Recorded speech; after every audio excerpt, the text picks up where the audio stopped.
क्या तुम लोग मुझे देख पा रहे हो? क्या तुम लोग मुझे सुन पा रहे हो? बताओ भाई, क्या मुझे देख पा रहे हो? देख तो नहीं पा रहे होगे। सुन पा रहे हो कि नहीं, कि सुन भी नहीं पा रहे हो? अब बताओ, अब बताओ। Yes, good morning, good morning, good morning. क्या हाल चाल है सब लोगों के? कैसे हाल चाल है सब लोगों के? हम्म तो बताओ भाई बच्चों, पढ़ाई लिखाई सही चल रही है? कोई दिक्कत किसी तरह की? पढ़ाई लिखाई सही चल रही है? हम्म गुड मॉर्निंग, गुड मॉर्निंग। हाँ, भावना बेटा, तुम्हारी पढ़ाई लिखाई क्यों नहीं सही चल रही है? बाकी दुनिया की सही चल रही है तो तुम्हारी क्यों नहीं सही चल रही है? ऐसा क्या दिक्कत आई है तुम्हें? ऐसी क्या दिक्कत आई है तुम्हें, बताओ।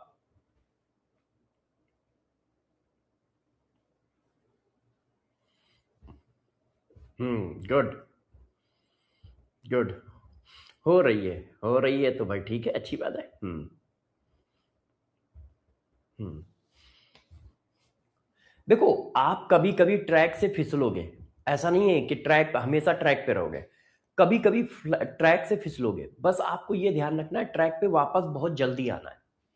कभी कभी ऐसा होगा कि लगातार हो सकता है 2-3 दिन पढ़ाई ना हो। मान लो किसी मामले में फंस जाओ, कहीं चले जाओ या बीमार हो जाओ, तो ऐसा आएगा कि 2-3 दिन आपसे पढ़ाई नहीं हो रही होगी। हो सकता है वो 4 दिन हो सकता है वो 5 दिन हो। मगर इस बात का सभी बच्चों को ध्यान रखना है कि आपको जल्दी से जल्दी ट्रैक पे आना है और फिर से लग जाना है। उस पे मातम नहीं बनाना है, उस पे हल्ला नहीं मचाना है। उसका सलूशन ढूंढ के फिर लग जाना है। सलूशन ढूंढ के फिर लग जाना है। हम्म हाँ, बीच बीच में डिस्टर्ब, अरे यार ये सब कुछ नॉर्मल है, ये आएगा। और तुम्हारी जिंदगी में नहीं, सबकी जिंदगी में आता है कि आप मतलब लगातार एक ही लेवल पे काम नहीं हो पाता है। लगातार एक ही लेवल पे काम नहीं हो पाता है। हम ही लोगों को देखो, हम ही लोगों को देखो। कभी कभी पढ़ाई बहुत सही चल रही होती, कभी कभी देखो 2-4 दिन ऐसे ही बर्बाद हो जाते हैं। आपको यदि ध्यान हो आपको यदि ध्यान हो तो मेरी लगातार 2 या 3 क्लासें खराब चली गई थी। ध्यान है? एक दिन, जिस दिन स्टूडियो खराब हुआ उस दिन नहीं हो पाई। उसके अगले दिन भी स्टूडियो नहीं बन पाया। और उसके अगले दिन शायद संडे पड़ गया या मैं कहीं चला गया था, तो 3-4 दिन लगातार क्लास खराब हो गई। तो अब मैं उसमें क्या करूं? रो धो? नहीं, मैंने तुरंत प्लान बनाया कि यार 3-4 क्लासें खराब हुई हैं, तो इसका मतलब अब मेरा सिलेबस पीछे हो सकता है। तो या तो मैंने क्लास का ड्यूरेशन बढ़ा दिया, या मैंने एक्स्ट्रा प्लान कर लिया कि हम एक्स्ट्रा क्लास लगा लेंगे और इसको कवर कर लेंगे, या मैंने थोड़ी स्पीड बढ़ा दी। तो बस यही होता है। आपके हाथ में सब कुछ नहीं होता है। आपके हाथ में होता है जो सिचुएशन है उसको बेटर करना, उसको और अच्छा अपने लिए बनाना। मान लो अनफॉर्चुनेट 2 दिन तुम नहीं पढ़ पाए, तो धीरे से तीसरे चौथे दिन पांचवें दिन पढ़ाई बढ़ाओ कि यार ऐसा है, आज तो मैं रिदम बनाऊंगा और कल मैं 1 घंटा एक्स्ट्रा पढ़ूंगा, परसों मैं 2 घंटे एक्स्ट्रा पढ़ूंगा, अगले दिन मैं 2.5 घंटे एक्स्ट्रा पढ़ूंगा। जैसे ये मेरा बैलेंस हो जाए, sir P not minus P S upon P not और P not minus P S upon P S में कंफ्यूजन हो रहा है। देखो, एक बच्चे का डाउट है, बता देता हूं।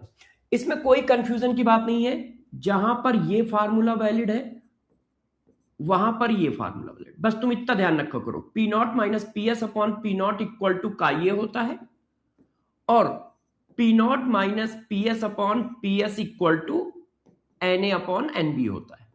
बस ये कहां लगेंगे? ये हर जगह लगेंगे, चाहे जहां लगा दो। ये हर जगह लगेंगे, चाहे जहां लगा दो। इसमें कंफ्यूजन की कोई बात नहीं है। ठीक है मिस्टर, बात समझ पाए?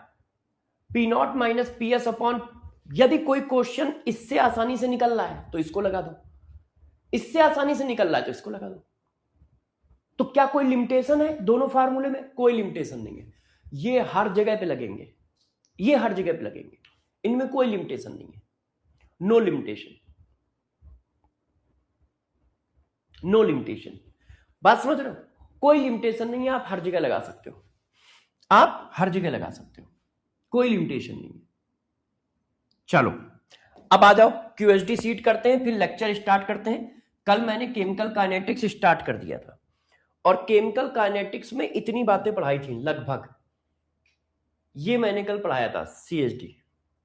तो चलो इसी पर मैंने क्यूएसडी सीट आपको लिख के दी थी, आओ क्यूएसडी सीट करते हैं।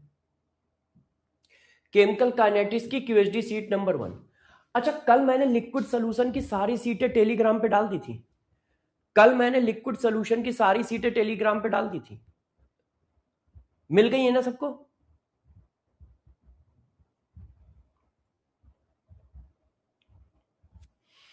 एक अब मन्नू नाम का बच्चा है, कह रहा सर मैं जो है अट्रैक्ट बहुत जल्दी हो जाता हूं, है ना? तो मन पे कंट्रोल रखो, सिंपल सी बात है। डॉक्टर हर बंदा नहीं बन पाता है, वही बन पाता है जिसके मन पे कंट्रोल होता है। अब तुम्हारे मन पे कंट्रोल नहीं है तुम्हारा, तो तुम यार क्यों डॉक्टर बनने की कोशिश कर रहे हो? अपना सब्जी बेचो ना, क्या दिक्कत है? सब्जी बेचना कोई खराब काम है क्या? कोई खराब काम नहीं है। यदि मैं ना पढ़ाई करता तो मैं सब्जी बेचता, उसमें क्या गलत था? भाई यदि आप सपने देख रहे हो तो सपने के बराबर मेहनत करने की, डेडिकेशन बनाने की और दिल में कंट्रोल रखने की क्षमता भी रखो। सिर्फ सपने देख के मत बैठो। तुम्हें बनना है मन्नू डॉक्टर, और तुम्हें अपने मन पे कंट्रोल नहीं है। लड़की देख के अट्रैक्ट हो जाता हूं, अरे भैया ये तो मतलब ये तो एक नेचुरल बात है।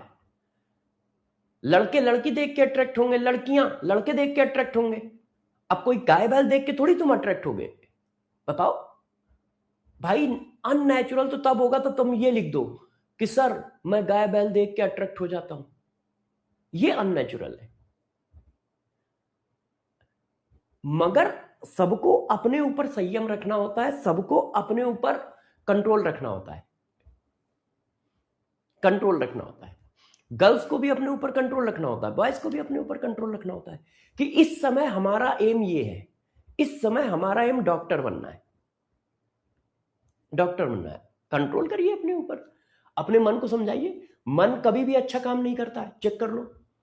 कभी भी तुम्हारे मन ने सही काम कहा, कभी तुम्हारे मन ने कहा कि 5 बजे उठा करो, कभी तुम्हारे मन ने कहा कि यार मम्मी पापा की हमेशा बात माना करो, कभी तुम्हारे मन ने कहा कि जो सर्वेश सर कहेंगे वो मैं सारी बातें मानूंगा? नहीं, तुम्हारे मन ने कहा अरे यार आधे घंटे और सो लेते हैं। तुम्हारे मन ने कहा अरे यार मम्मी पापा की बातों को लोड नहीं लेते, अवॉइड कर दो। तुम्हारे मन ने कहा अरे सर्वेश सर तो ये डेली बोलते रहते हैं, छोड़ो यार इनको, छोड़ो यार इनको। तो मन पे कंट्रोल करो।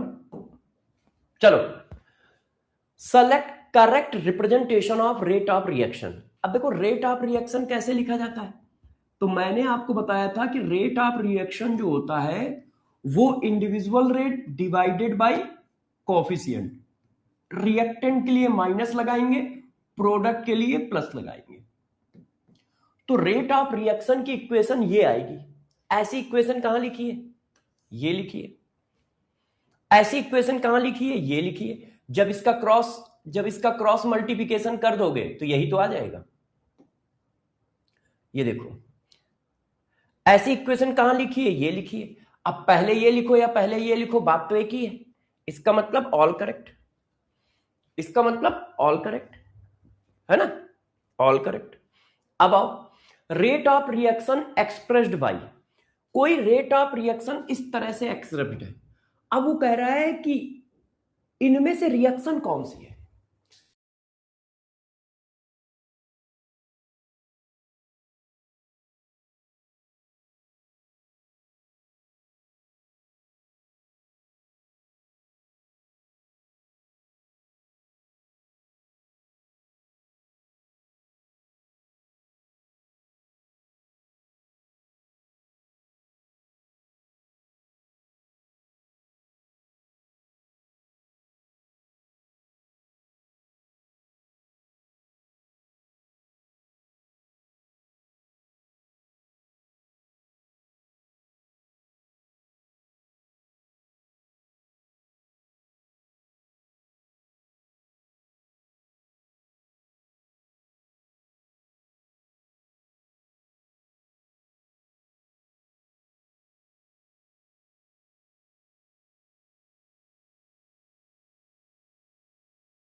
क्या मैं दिखाई और सुनाई दे रहा हूं?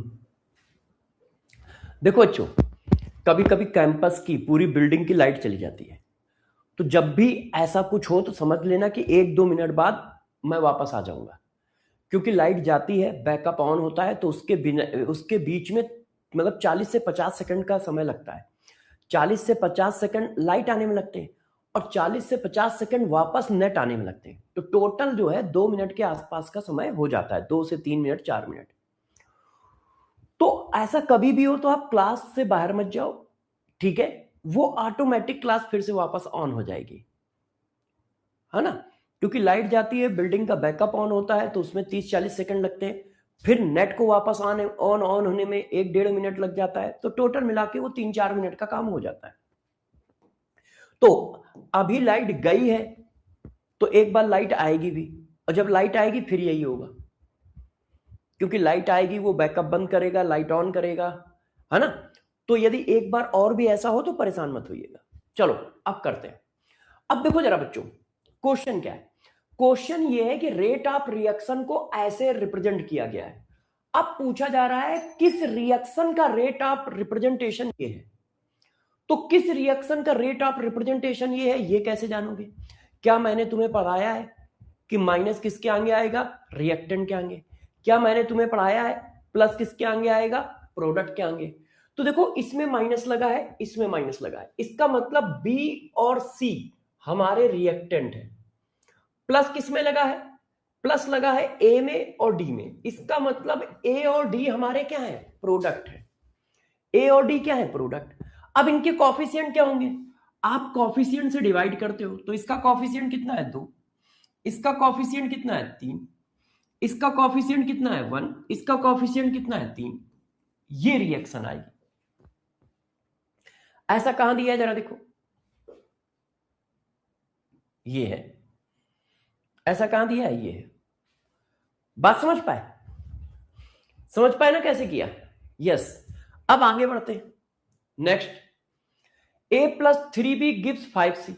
If rate of disappearance of a is 1.5 into 10 की power minus 3 mole liter inverse second inverse, then calculate rate of formation of c. अब देखो, a का रेट दिया है और c का रेट पूछ रहा है, तो हम क्या लिख सकते हैं? मैंने आपको पढ़ाया है कि रेट अपॉन कॉफिशिएंट का रेशियो आपस में बराबर होता है। रेट अपॉन कॉफिशिएंट का रेशियो आपस में बराबर होता है। हमें किसका रेट चाहिए? सी का। तो सी का रेट क्या है? 5। ये देखो, ए के रेट का 5 गुना, तो भाई 5 का मल्टीप्लाई उसमें कर दो।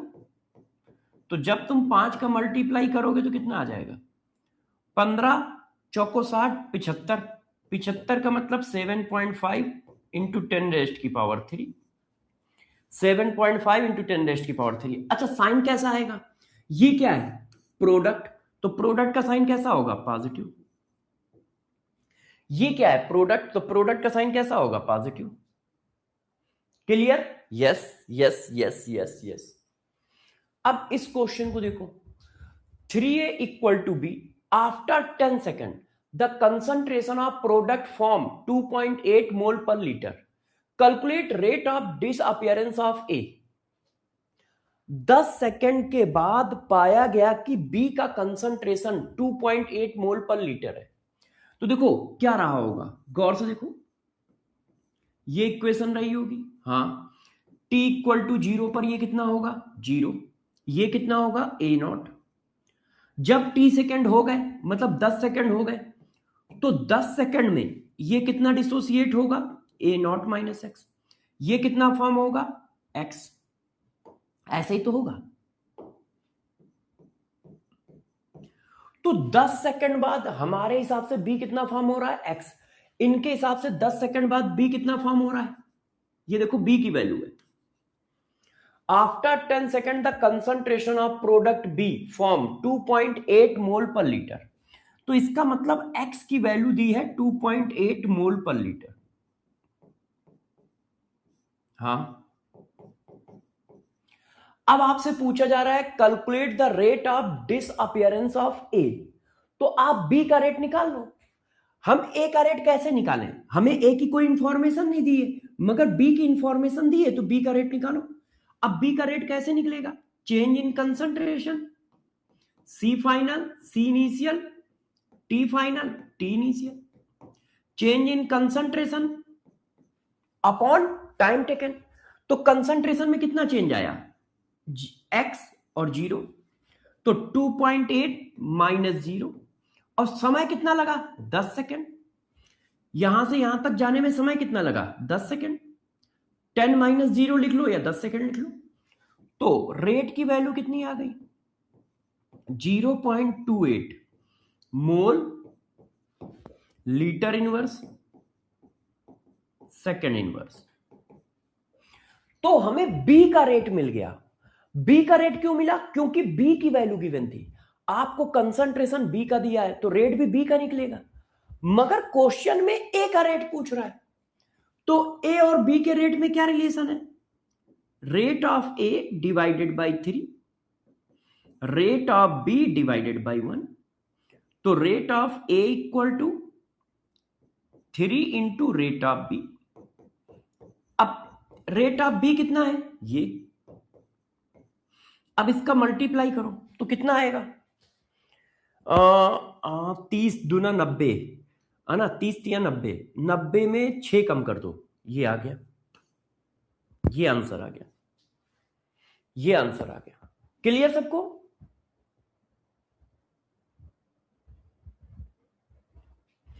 सर को याद आएगा तो सर फिर कर लेंगे। क्या याद आएगा बेटा?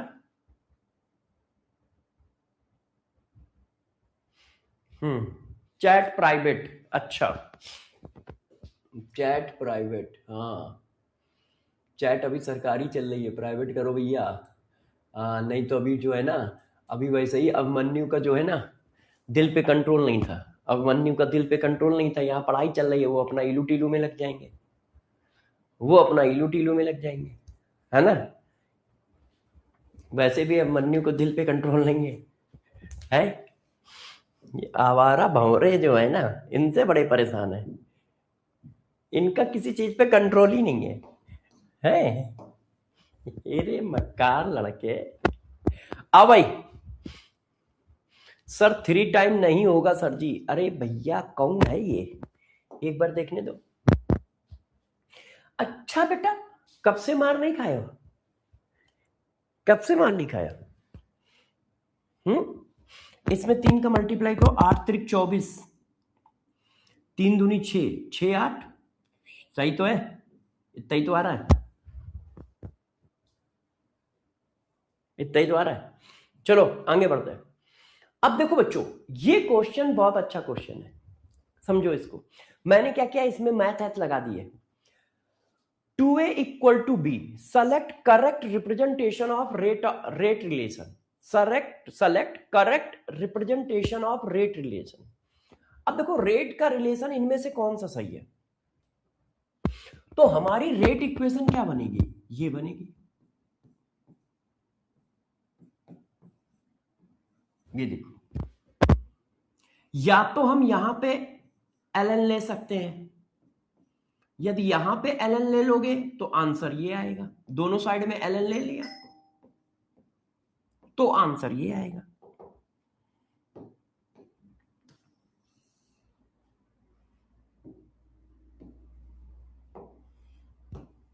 या फिर हम क्या करें, इसको इधर ले जाएं ऐसे, अब ln ले, तो जब अब ln लोगे तो आंसर ये आएगा।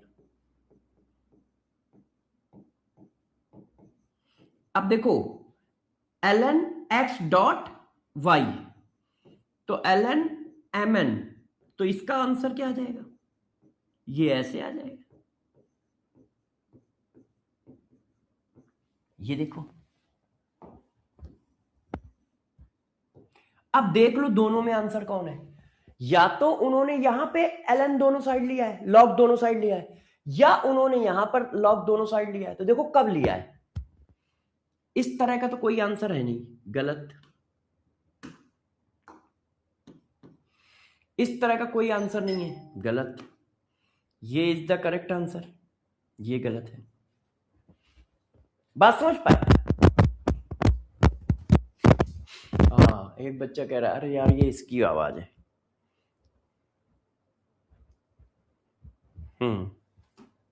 बात समझ पाए? ये इस तरह का एक क्वेश्चन जेई मेंस में 2019 में आया हुआ है। वो क्वेश्चन थोड़ा अलग है और ये मैंने थोड़ा अलग पूछा है, मगर लगभग ऐसा ही है। 2019 में उसी को मैंने थोड़ा सा चेंज किया है। अब सब लोग अपने अपने नंबर बताएं, किसके कितने सही।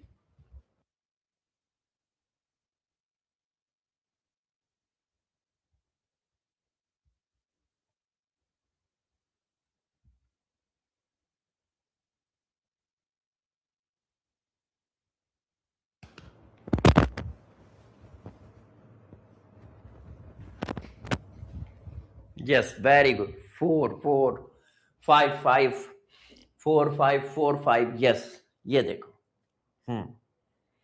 ये देखिए, वेरी गुड वेरी गुड। अब आ जाओ, अब आपको मैं आज की क्लास कराता हूं। देखो, लास्ट क्लास में ये सारी बातें मैंने बता दी थी, मगर इन पर क्वेश्चन नहीं कराए थे, है ना। क्वेश्चन कराने से पहले ही टाइम हो गया था। तो अब मैं एक बार फिर से तुम्हें ये याद दिलाता हूं और साथ साथ में क्वेश्चन करना सिखाता हूं, ठीक है। अब गौर से मेरी बात देखो, मैंने आपको पढ़ाया कि rate of reaction individual rate divided by stoichiometric coefficient होता है, ठीक है। फिर मैंने बताया कि यदि स्टोइकियोमेट्रिक कोएफिशिएंट की वैल्यू 1 है तो rate of reaction individual rate के बराबर होगा। फिर मैंने बताया कि यदि स्टोइकियोमेट्रिक कोएफिशिएंट की वैल्यू ग्रेटर देन 1 होगी तो इंडिविजुअल रेट ज्यादा होगा, रेट ऑफ रिएक्शन कम होगा। स्टोइकियोमेट्रिक कोएफिशिएंट की वैल्यू लेस देन 1 होगी तो रेट ऑफ रिएक्शन ज्यादा होगा, इंडिविजुअल रेट कम होगा। अब एक खास बात और बताता हूं, देखिए, आपको क्वेश्चन मिनटों में करने का तरीका बताता हूं। आपको क्वेश्चन मिनटों में करने का तरीका बताता हूं। जरा इस रिएक्शन को देखो सब लोग, ये देखिए ऐसे लिखा है, ठीक है। हाँ, यदि मैं आपको बोलूं कि ए का रेट जो है वो ये है 0.5 mole litre inverse second inverse. A का रेट क्या है? 0.5। ए का रेट कितना है बेटा? 0.5 mole litre inverse second inverse. तो रेट ऑफ बी बताओ, रेट ऑफ बी बताओ। तो अभी तक मैंने आपको कैसे पढ़ाया है? ऐसे पढ़ाया है कि आप क्या करो, उनके रेट अपॉन कॉफिशिएंट का रेशियो बराबर कर दो। अभी तक मैंने आपको ऐसे पढ़ाया है, अभी तक मैंने आपको ऐसे पढ़ाया है कि रेट अपॉन स्टोइकियोमेट्रिक कॉफिशिएंट का रेशियो बराबर कर दो। प्रिया कह रही सर क्वेश्चन नंबर 4 फिर से बता दीजिए। ठीक है, क्वेश्चन नंबर 4 फिर से बता रहा हूं, यही है क्वेश्चन नंबर 4। देखो, अभी तक मैंने ऐसे बताया है, तो आप कैसे निकालते हो? आप ऐसे निकालते हो। तो बी का रेट कितना आया? ए के रेट का डबल, क्रॉस मल्टीप्लाई करोगे तो बी का रेट ए के रेट का डबल आ गया कि नहीं आ गया? चेक करो। ए का रेट 0.5 था, बी का रेट क्या आया? डबल आया। हाँ, आप चाहो तो बिना पेन चलाए भी क्वेश्चन कर सकते हो। आप चाहो तो बिना पेन चलाए भी क्वेश्चन कर सकते हो। कैसे? देखो, गौर सुनना। देखिए, आपको पता है कि आपको पता है कि रेट में क्या दिक्कत है। गौर सुनिएगा मेरा, जो जो रेशियो उनके कॉफिशिएंट में होता है वही रेशियो उनके रेट में होता है। देखो, कॉफिशिएंट क्या हो रहा है? चेक करो, डबल हो रहा है। यहां पे 1 था, यहां पे 2 है। तो जब बी का कॉफिशिएंट डबल है तो देखो रेट भी डबल है। ये देखिए, ए के रेट का डबल है, ए के रेट का डबल है। तो जो उनके स्टोइकियोमेट्रिक कॉफिशिएंट के बीच में रिलेशन होगा वही उनके रेट के बीच में रिलेशन होगा, वही उनके रेट के बीच में रिलेशन होगा। आप चेक कर लो, आप चेक करो। देखो, ए का कॉफिशिएंट 1 है, बी का कॉफिशिएंट 2 है, तो बी का कॉफिशिएंट क्या है? ए का डबल। तो बी का कॉफिशिएंट डबल है तो बी का रेट भी डबल होगा। और देखो, बी का रेट डबल आ रहा है, ए का रेट इतना है, बी का रेट इतना है। और ये काम आप पीछे भी करके आए हो, मगर पीछे मैंने बताया नहीं। क्यों नहीं बताया? क्योंकि मैंने पढ़ाया नहीं था। अब जो चीज मैंने पढ़ाई नहीं है वो चीज मैं कैसे लगा सकता हूं? अब देखो, क्वेश्चन नंबर 3, ए का रेट दिया है, और सी का पूछ रहा है, तो ए की जगह कितना लिखा है 1 और सी की जगह कितना लिखा है 5, मतलब 5 गुना है। सी क्या है 5 गुना है, तो 5 गुना सी है, तो कंसंट्रेशन भी 5, रेट भी 5 गुना होगा। चेक करो, देखो ए के रेट का 5 गुना आ रहा है, ए के रेट का 5 गुना आ रहा है। इसका रेट 15 है और वो 75 आ रहा है, इसका रेट 15 है वो 75 आ रहा है। ऐसे क्वेश्चनों में तो मैं पेन ही नहीं चलाऊंगा। मैंने देखा कॉफिशिएंट 5 गुना हो रहा है तो रेट भी 5 गुना हो जाएगा, सिंपल सी बात है। अब यहां चेक करो, ये देखो, ये क्वेश्चन मैंने करके दिखाया। एक बच्चा भी यही क्वेश्चन पूछ रहा है कि सर ये क्वेश्चन बता दो, कंफ्यूजन है। देखो बी का रेट आपको निकल आया बेटा, प्रिया प्रिया बेटा ध्यान से देखो, नहीं तो मार खा जाओगे बेटे। बी का रेट निकल आया, बी के रेट में कोई कंफ्यूजन था नहीं। Change in concentration upon time taken, concentration में कितना चेंज आया है x, 0 से x 2.8 अपॉन 10। बी का रेट निकल आया, हाँ निकल आया। अब देखो बी के आगे कितना है 1 और ए के आगे 3, इसका मतलब ए तिगुना है। ए क्या है बी का 3 गुना है। चेक करो, ए क्या है बी का 3 गुना, तो ए का रेट बी के रेट का 3 गुना होगा। बी का रेट इतना आया तो ए का रेट कितना आएगा 3 गुना। ये देखो आ गया, ये देखो आ गया। यहां पे 1 लिखा है, यहां पे 3 लिखा है, इसका मतलब ए जो है बी का 3 गुना है। तो जब स्टोइकियोमेट्रिक कोएफिशिएंट 3 गुना है तो रेट भी 3 गुना होगा, रेट भी 3 गुना होगा। सर आपने निगेटिव नहीं लगाया, अरे निगेटिव इसलिए नहीं लगाया क्योंकि ऑप्शन में कहीं निगेटिव साइन लगाया ही नहीं है, उसने साइन पे फोकस ही नहीं किया है, तो मैंने भी साइन पे फोकस नहीं किया। मैंने कल पढ़ाया था रेट ऑलवेज पॉजिटिव वैल्यू है। मैंने कल क्या पढ़ाया, रेट ऑलवेज पॉजिटिव वैल्यू है। जब वो विद साइन आंसर देगा तो हम विद साइन आंसर टिक करेंगे। अब जब वो विद साइन आंसर दे ही नहीं रहा है तो टिक कैसे करें। देखो मैं विद साइन आया हूं, मेरा आंसर माइनस में आया है, मगर वहां पे माइनस आंसर ही नहीं है, उसने सिर्फ न्यूमेरिकल वैल्यू दी है तो मैंने न्यूमेरिकल वैल्यू टिक कर दी। माइनस साइन तो सिर्फ ये बताता है कि कंसंट्रेशन डिक्रीज हो रहा है ना। ये देखो, तो क्या इतनी बात समझ गए सब लोग, क्या सब लोग इतनी बात समझ गए। ये जो मैंने कॉन्सेप्ट बताया है कि यदि आपको क्वेश्चन जल्दी करना हो, अब कोई बच्चा कहे कि सर मान लो हम नहीं समझ पाए, अरे यार तो तुम ऐसे कर देना, तुमसे किसने कहा है। देखो मैं क्वेश्चन को करने के कई तरीके बता देता हूं, मगर आप उससे करो जो तुम्हें कंफर्ट फील हो। भाई देखो मेरे को है भाई 21-22 साल का एक्सपीरियंस, तो 21-22 साल के एक्सपीरियंस में मैंने बहुत कुछ सीखा है, तो मुझे तो क्वेश्चन दिखते ही आंसर पता चलता है। वो सिली मिस्टेक कर दूं तो बात अलग है, मगर क्वेश्चन दिखते ही आंसर पता चल जाता है। मगर इसका मतलब नहीं कि आपको भी पता चल जाएगा, क्यों, आपकी प्रैक्टिस हमारी प्रैक्टिस में डिफरेंस है यार, है ना, डिफरेंस है। मगर हां मैं आपको नॉलेज देने की कोशिश करता हूं, तो कभी कभी ऐसा भी हो सकता है कि मैंने ये वाला बताया, ये किसी किसी को ना जम रहा हो, तो तुम इससे करो, ये भी तो इजी है। और जम रहा है तो सटासट पलटाते जाओ क्वेश्चन, सटासट क्वेश्चन पलटाते जाओ। क्लियर है, क्लियर है। अब चलो हम क्वेश्चन पे आते हैं। अब हम लोग बच्चों क्वेश्चन पे आते हैं और थोड़ा देखते हैं कि हाँ यार क्वेश्चन करेंगे कैसे। ठीक है, किए जाए। अब देखो आपको मैं एक एक करके क्वेश्चन पूछता हूं, ठीक है, आप लोग एक एक करके क्वेश्चन बताते जाइएगा। सबसे पहले ये क्वेश्चन मैंने करा दिया है इस तरह का क्वेश्चन, मगर फिर भी बताओ, अब जल्दी से जल्दी क्वेश्चन के जवाब दीजिएगा।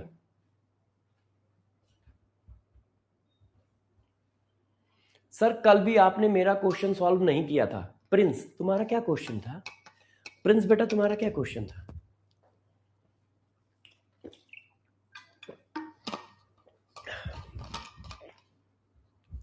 Henry law constant for oxygen is this, how much oxygen, भाई ऊपर निकल गया। आप लोग आंसर तो जरा प्रिंस की बातें सुन लें। How much oxygen is dissolve in 100 ml at 298 Kelvin when partial pressure of oxygen is इतना। ओके, एक बच्चा है प्रिंस, पार्शियल प्रेशर कितना है 0.5 एटमॉस्फेयर है, 100 ml में डिसॉल्व किया गया है। ठीक है, हेनरी कांस्टेंट की वैल्यू कितनी है ऑक्सीजन के। देखो यार, एक बच्चा है, एक बच्चे ने कहा है कि कल भी मैंने नहीं बताया उसका क्वेश्चन और आज भी नहीं बताऊंगा, तो बेचारे को बुरा लगेगा, है ना, कहेगा अरे यार सर मेरे साथ पार्शियलिटी करते हैं। अब मैं पार्शियलिटी किसी के साथ नहीं करता। देखो पहले एक बार इस बच्चे का क्वेश्चन पढ़ देता हूं, ठीक है। अरे कमेंट किधर भाग जाते हैं यार। अब भाई कमेंट इतना ऊपर निकल गया है ना कि स्क्रॉल करने पे भी नहीं आ रहा है, आ गया, हाँ फिर से टाप दिया उसने। देखो कहा गया Henry law constant of oxygen, simple question है, Henry law constant of oxygen दिया है, ठीक है, और कहा गया है how much oxygen is dissolve in 100 ml of water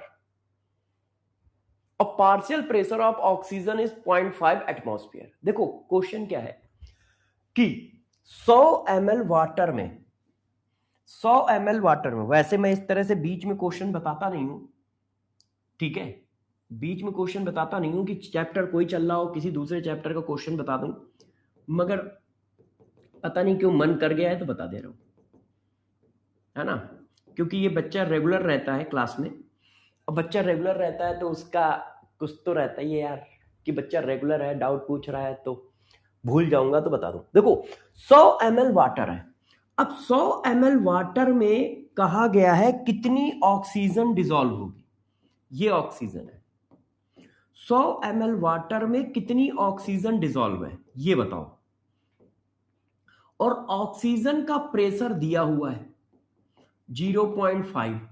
तो यार इसमें डायरेक्ट फार्मूला तो डालना है बेटा प्रिंस भाई, जिस गैस का प्रेशर लोगे उसी गैस का हेनरी कांस्टेंट डालोगे, उसी गैस का मोल फ्रैक्शन डालोगे।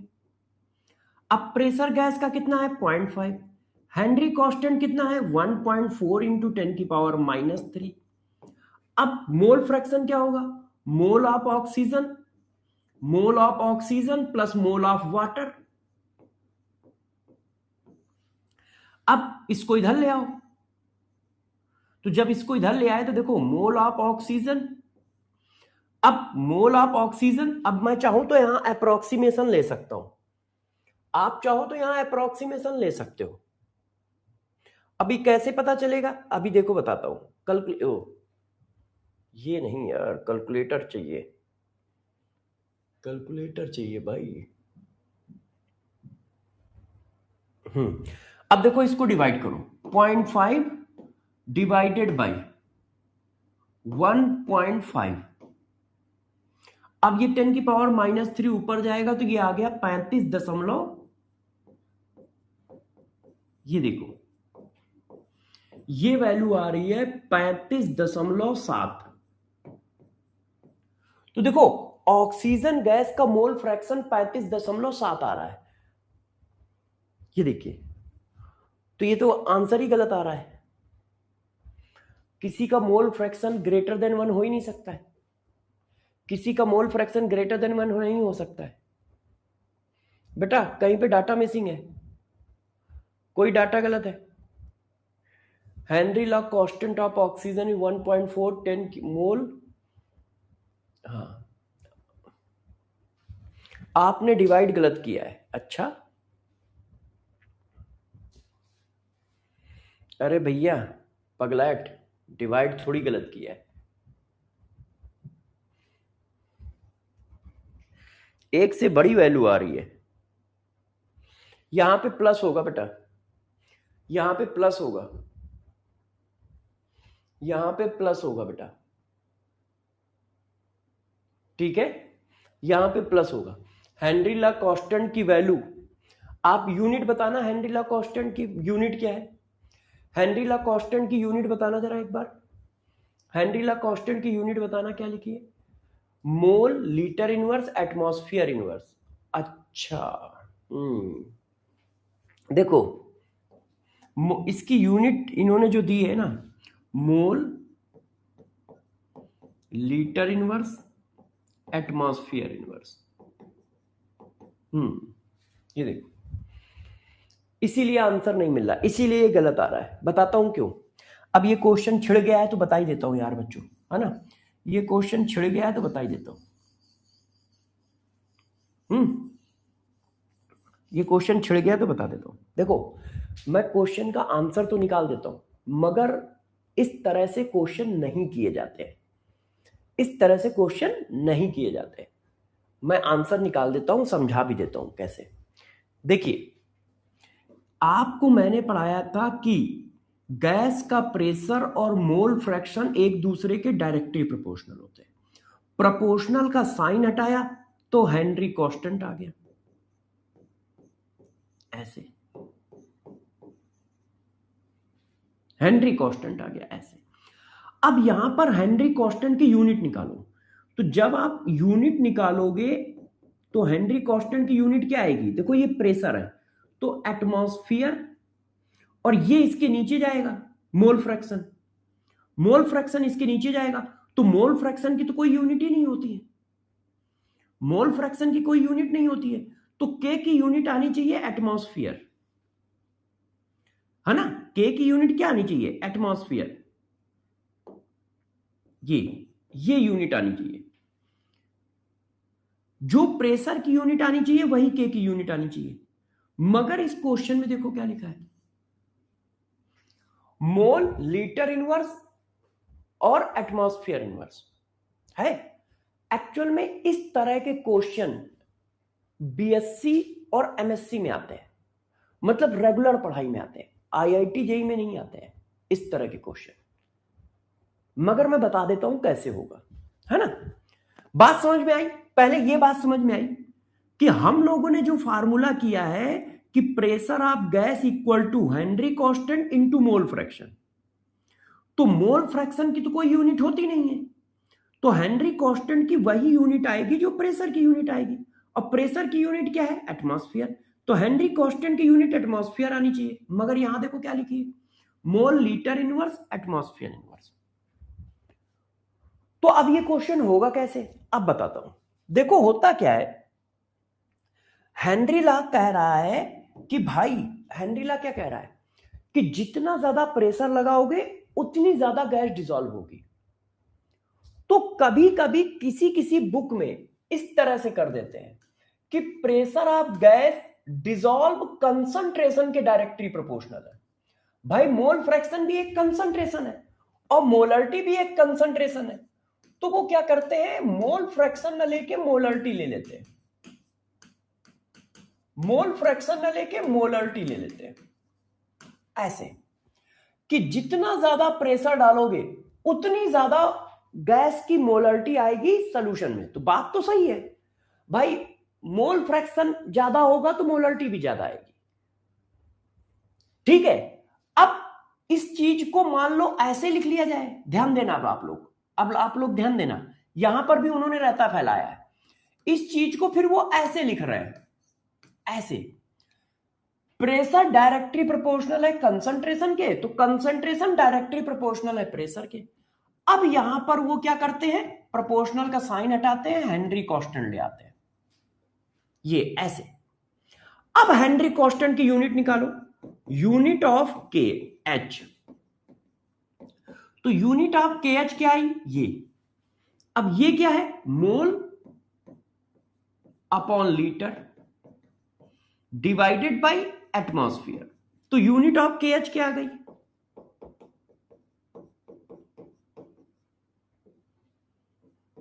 मोल लीटर इनवर्स एटमॉस्फेयर इनवर्स। ये देखो, इसका मतलब यदि ये यूनिट दी है तो फिर फार्मूला ये चलेगा, फार्मूला ये चलेगा, और देखो यही यूनिट दी है, ये देखो मोल लीटर इनवर्स एटमॉस्फेयर। तो क्या ऐसे क्वेश्चन हमें करने चाहिए? नहीं, नहीं, ये क्वेश्चन, इस तरह के क्वेश्चन बीएससी एंड एमएससी में पूछे जाते हैं। किसी ने वहां की बुक के क्वेश्चन डाल दिए हैं, हो सकता है एनसीईआरटी में भी हो सकता है एनसीईआरटी में भी हो, मैंने देखा नहीं है, मगर हो सकता है एनसीईआरटी में भी हो। एक बच्चा कह रहा है सर तत्व का क्वेश्चन है ये। हाँ, यदि तत्व में भी पूछा गया है तो इसको मत लगाओ, इस तरह के क्वेश्चन आपको नहीं लगाने चाहिए। नीट और जेई में इस तरह के क्वेश्चन नहीं आते, है ना। वो बात अलग है कि मैंने कॉन्सेप्ट बता दिया है, अब आप अपना वैल्यू डाल दो, आंसर आ जाएगा। कंसंट्रेशन यहां डाल दो, हेनरी कांस्टेंट की वैल्यू यहां डाल दो, प्रेशर यहां डाल दो, अब निकल आएगा मोल फ्रैक्शन। ठीक है, इस फार्मूले में वैल्यू डाल दो, इस फार्मूले में वैल्यू डाल दो, आंसर आ जाएगा। मगर इस तरह के क्वेश्चन आपको नहीं करने हैं। नीट और जेई के पेपर में इस तरह के क्वेश्चन नहीं आते हैं। ये सब बीएससी मतलब ग्रेजुएट पोस्ट ग्रेजुएट में इस तरह के क्वेश्चन पूछे जाते हैं। किसी ने कट पेस्ट मारा है तो कट पेस्ट में वाले क्वेश्चन भी झेल दिए हैं इधर, है ना। किसी ने कट पेस्ट मारा है, कट पेस्ट में क्वेश्चन डाल दिया है। चलो अब ये बात हम छोड़ते हैं, टाइम बर्बाद हो गया, मगर कोई बात नहीं, चलो किसी का डाउट हो गया।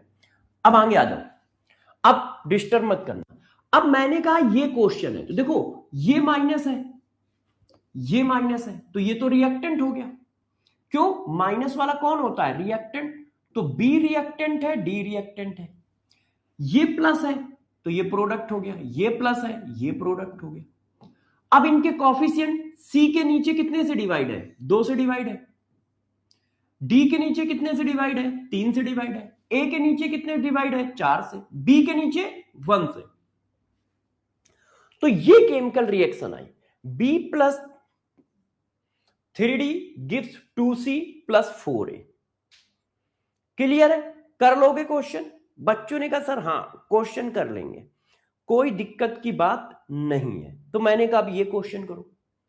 अब देखो ये आपके पेपर का क्वेश्चन है।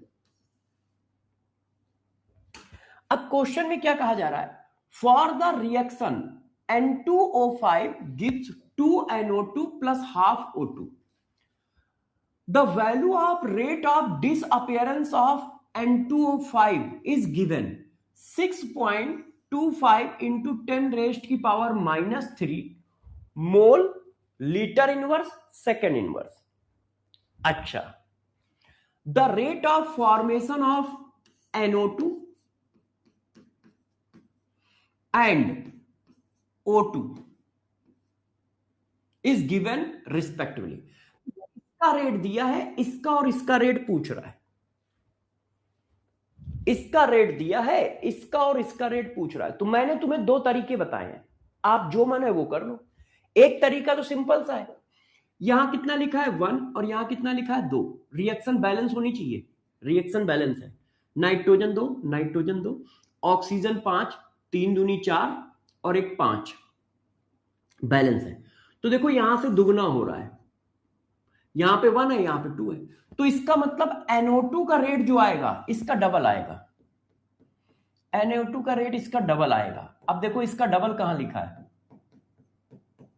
Na2 का रेट क्या आएगा, इसका डबल आएगा। अब देखो NO2 का रेट डबल नहीं लिखा है, गलत।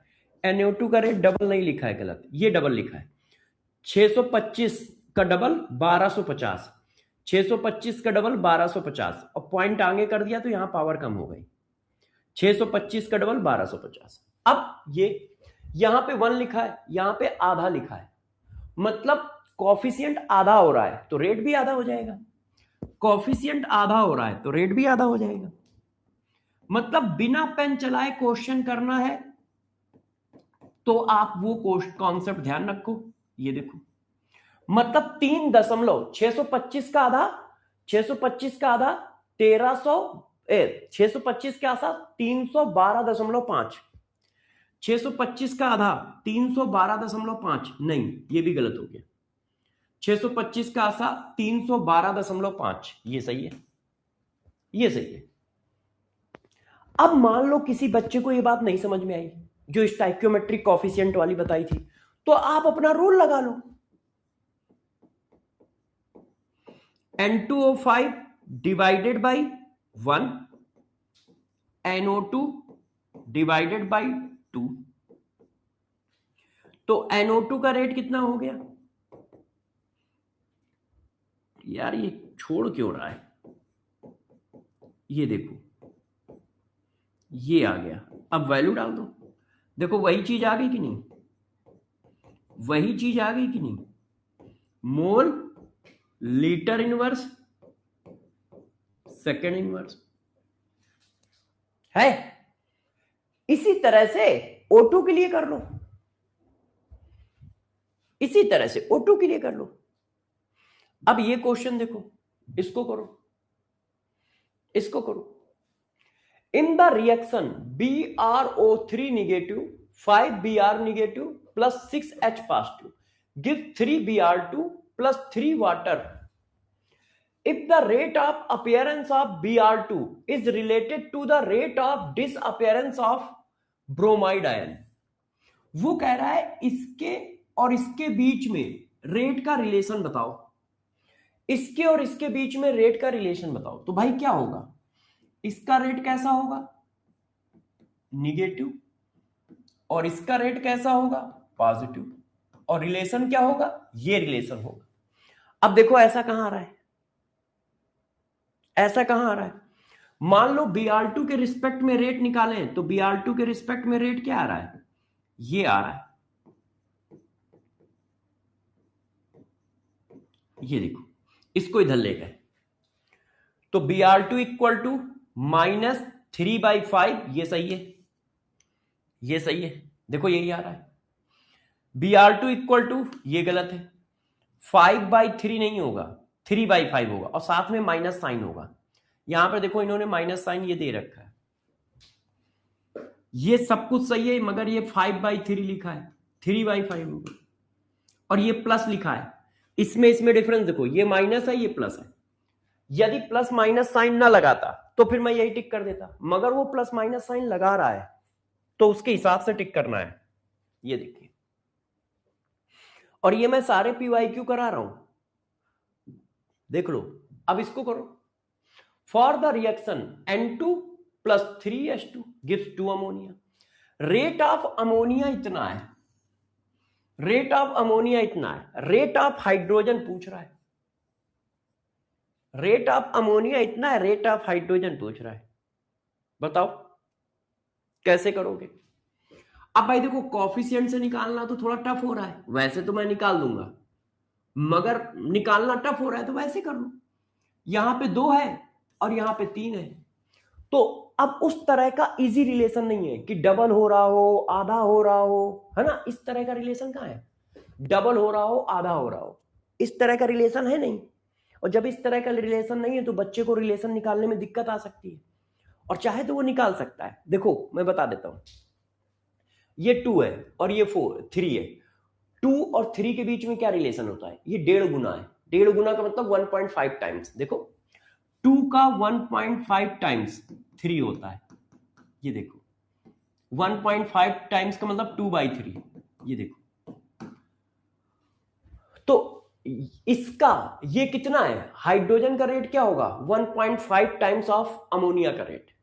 हाइड्रोजन का रेट क्या होगा, 1.5 टाइम्स ऑफ अमोनिया का रेट। इसमें 1.5 का मल्टीप्लाई कर दो तो 15 दूनी 30, आंसर ये आएगा। मान लो ये बात ना समझ पाओ क्योंकि कॉफिशिएंट वाला थोड़ा टफ है ना, डबल ट्रिपल आधा ये इजीली समझ में आ जाता है, मगर इधर 2 लिखा है उधर 3 लिखा है, बच्चा कंफ्यूज हो सकता है कि यार ये 1.5 टाइम्स कैसे है। तो कोई नहीं, आप यार वो लगा लो, वो भी तो इजी है, वो भी तो इजी है। Rate of hydrogen divided by 3, rate of ammonia divided by 2, तो रेट ऑफ हाइड्रोजन कितना आ गया, 3/2, रेट ऑफ अमोनिया वैल्यू डाल दो, 3/2 रेट ऑफ अमोनिया, कट गया, यही देखो आ गया आंसर। चेक करो कहां पे है। सब लोग क्वेश्चन तो कर पा रहे हो। फातिमा डांट खा जाओगे, यहां 2 लिखा है, यहां 3 लिखा है, ये 3 टाइम्स कैसे हो गया, ये 3 टाइम्स कैसे हो गया। फातिमा बेटे क्या बात है, जरा एक बार मम्मी इनको जरा 2 थप्पड़ लगाओ कान के नीचे, ये इनको 3 टाइम दिख रहा है। अरे 2 का 3 टाइम तो 6 होता है, पिट जाओगे, ध्यान रखना, पिट जाओगे तबीयत से। चलो इसका आंसर तो सब लोग सब लोग इसका आंसर दे, इसको बताओ आंसर दो, इस क्वेश्चन का आंसर दो। 3A gives 2B, rate of reaction B का रेट किसके बराबर होगा? तो भाई बी का रेट क्या बनेगा? ए का रेट क्या बनेगा? ये बनेगा। तो बी का रेट क्या आएगा?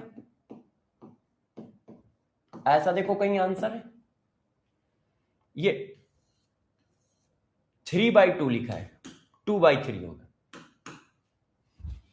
ये सही लिखा है 2/3, और माइनस भी लिखा है, यस। बताओ भाई, क्वेश्चन कर पा रहे हो ना? किसी को कोई कंफ्यूजन तो नहीं आ रहा है? क्वेश्चन सब लोग कर पा रहे हो? दिक्कत तो नहीं आ रही किसी तरह की? अब ये सारे मैंने नीट के पीवाईक्यू कराए हैं। अब तुम्हारा मन कर रहा होगा कि सर मैं एक जेई का भी पीवाईक्यू करूंगा, तुम्हारा मन कर रहा होगा कि सर नहीं सर मैं एक जेई का भी पीवाईक्यू करूंगा। बताओ, सब लोग बताएं, एक जेई का पीवाईक्यू।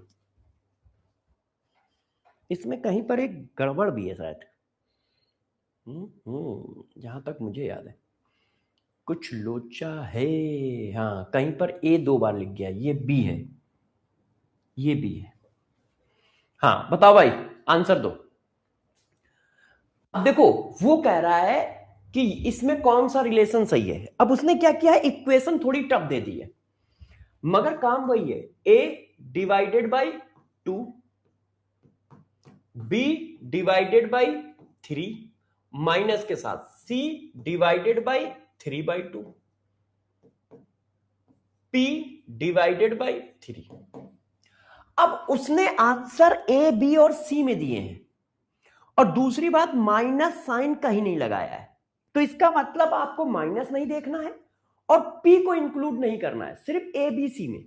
और देखो सारा आंसर ए के इक्वल है, ए ए ए। तो भाई 2 का मल्टीप्लाई इधर कर दो, ए बराबर 2/3 RB, 2 का मल्टीप्लाई इधर भी चला जाएगा और ये 2 ऊपर चला जाएगा, डायरेक्ट कर दूं 4।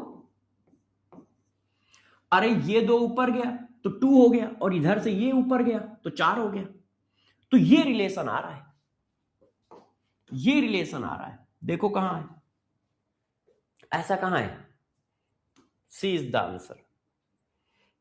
आंसर, यस, है ना भाई? आर ए इक्वल टू पूछ रहा है, तो तो 2 का इधर मल्टीप्लाई, 2 का इधर मल्टीप्लाई, एक बार इसको इसके बराबर किया, एक बार इसको इसके। अच्छा ये 3/2 है तो 2 ऊपर चला जाएगा, तो ये देखो जेई मेंस का क्वेश्चन है। कर लोगे सब लोग? कर लोगे? खूब क्वेश्चन करा रहा हूं, जेई मेंस, जेई नीट के पीवाईक्यू सब करा दे रहा हूं, आप बिल्कुल परेशान ना हो। अच्छा, अब यदि आपने इतना कर लिया है तो चलो कहानी को थोड़ा आगे बढ़ाते हैं। देखो अब बात करते हैं टाइप ऑफ रेट। रेट कितने तरह का होता है, अब इसकी चर्चा करते हैं। टाइप ऑफ रेट कितने तरह का होता है? तो देखो यार, रेट की बात आ रही है कि रेट कितने तरह का होता है। तो रेट 2 तरह का होता है,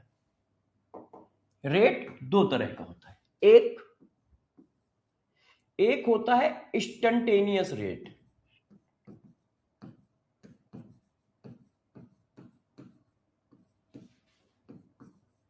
और एक होता है एवरेज रेट।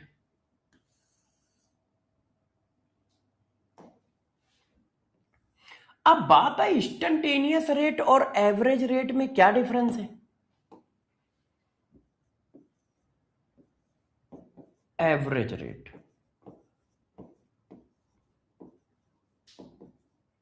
तो देखो बच्चों, इंस्टेंटेनियस रेट और एवरेज रेट में डिफरेंस किस बात का है, आपको यह बताता हूं।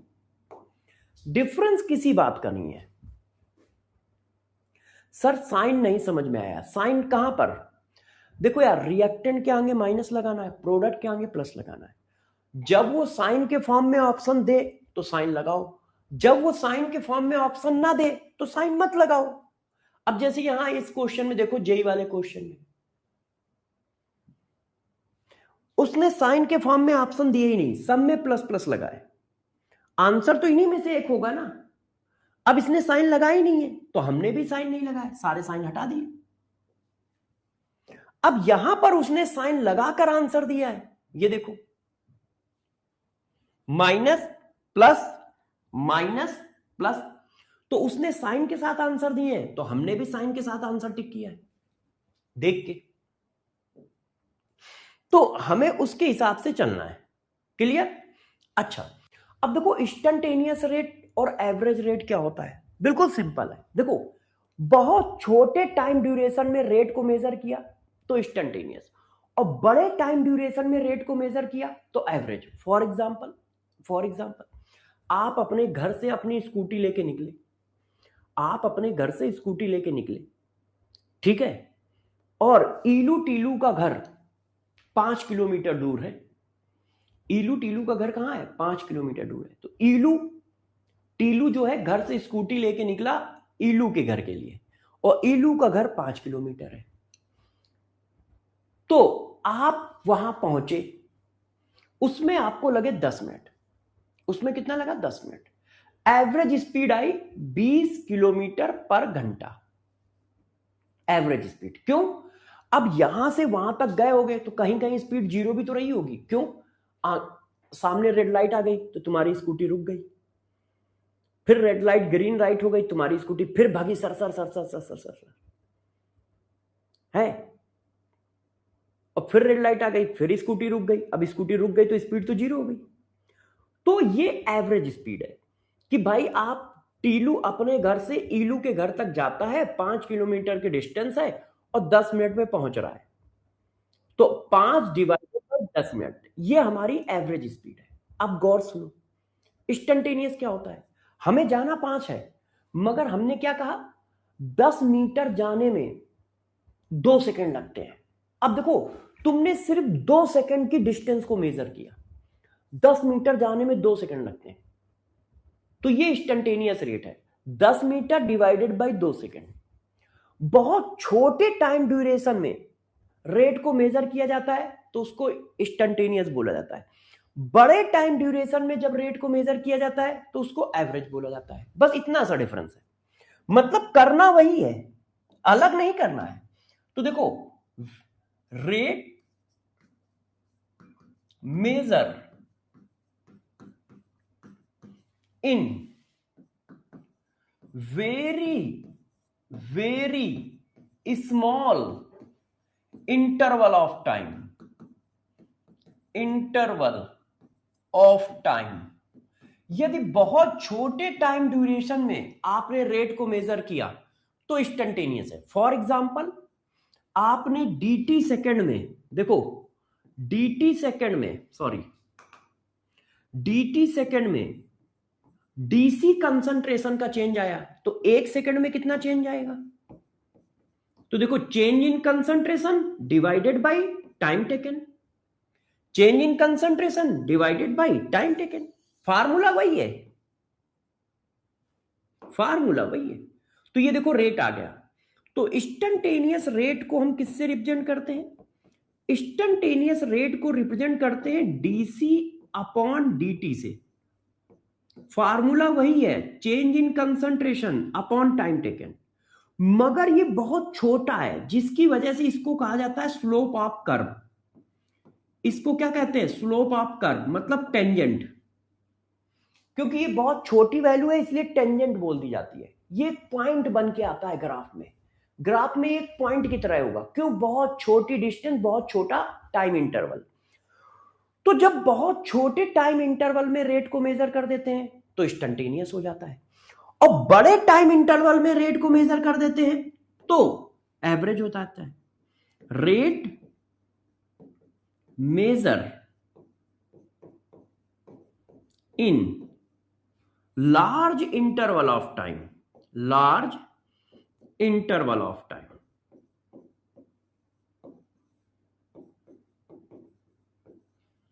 ये देखो।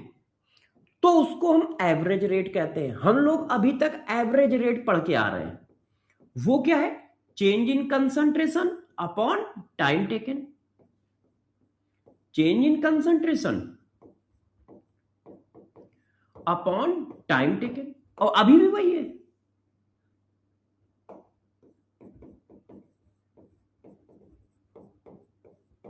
और ये भी वही लिखा है, change in concentration upon time taken. But change, concentration का चेंज बहुत छोटा है तो टाइम भी बहुत छोटा लगा होगा। अब इसी चीज को ग्राफ के फॉर्म में कैसे दिखाओगे? तो इसी चीज का ग्राफिकल रिप्रेजेंटेशन ये है। मान लो कोई इसका ग्राफिकल रिप्रेजेंटेशन करना चाहे तो कर लो भाई। इधर देखो टाइम है इन सेकेंड, इधर कंसंट्रेशन है। अब टाइम के साथ रिएक्टेंट का कंसंट्रेशन टाइम के साथ डिक्रीज होता है, प्रोडक्ट का कंसंट्रेशन टाइम के साथ बढ़ता है। ये देखो। अब जरा देखिए बच्चों, मैं आपको डाटा देता हूं। देखिए ये वैल्यू है, ध्यान दीजिएगा सारे बच्चे ध्यान दें, ठीक है। ये मान लो 1 सेकेंड, ये 2 सेकेंड, ये 3 सेकेंड, ये 4 सेकेंड, ये 5 सेकेंड, ये 6 सेकेंड, ऐसे। अब इधर मैंने कंसंट्रेशन का बना दिया। ये 1 मोलर, ये 2 मोलर, ये 3 मोलर, है ना। ये देखो, ये 4 मोलर, ये 5 मोलर, ये 6 मोलर। अब गौर से देखो इंस्टेंटेनियस और उसमें क्या डिफरेंस है। मैंने एक छोटे से टाइम कंसंट्रेशन चेंज पर, ये देखो इतना सा चेंज है, बस मैंने इतना टाइम लिया। 1 मिनट रुकिएगा, मैंने इतना सिर्फ टाइम लिया, छोटा सा टाइम इंटरवल, बहुत छोटा सा टाइम इंटरवल। ये देखो, अब इस टाइम इंटरवल की वैल्यू बहुत छोटी है, इतना सा टाइम इंटरवल है, सिर्फ इतना सा टाइम इंटरवल है। ये टाइम इंटरवल dt है और इसकी वैल्यू मान लो कितनी है, देखो ये 4 है और ये, तो मान लिया इसकी वैल्यू कुछ ऐसी है। तो टाइम इंटरवल कितना छोटा है? 0.2 सेकंड का है।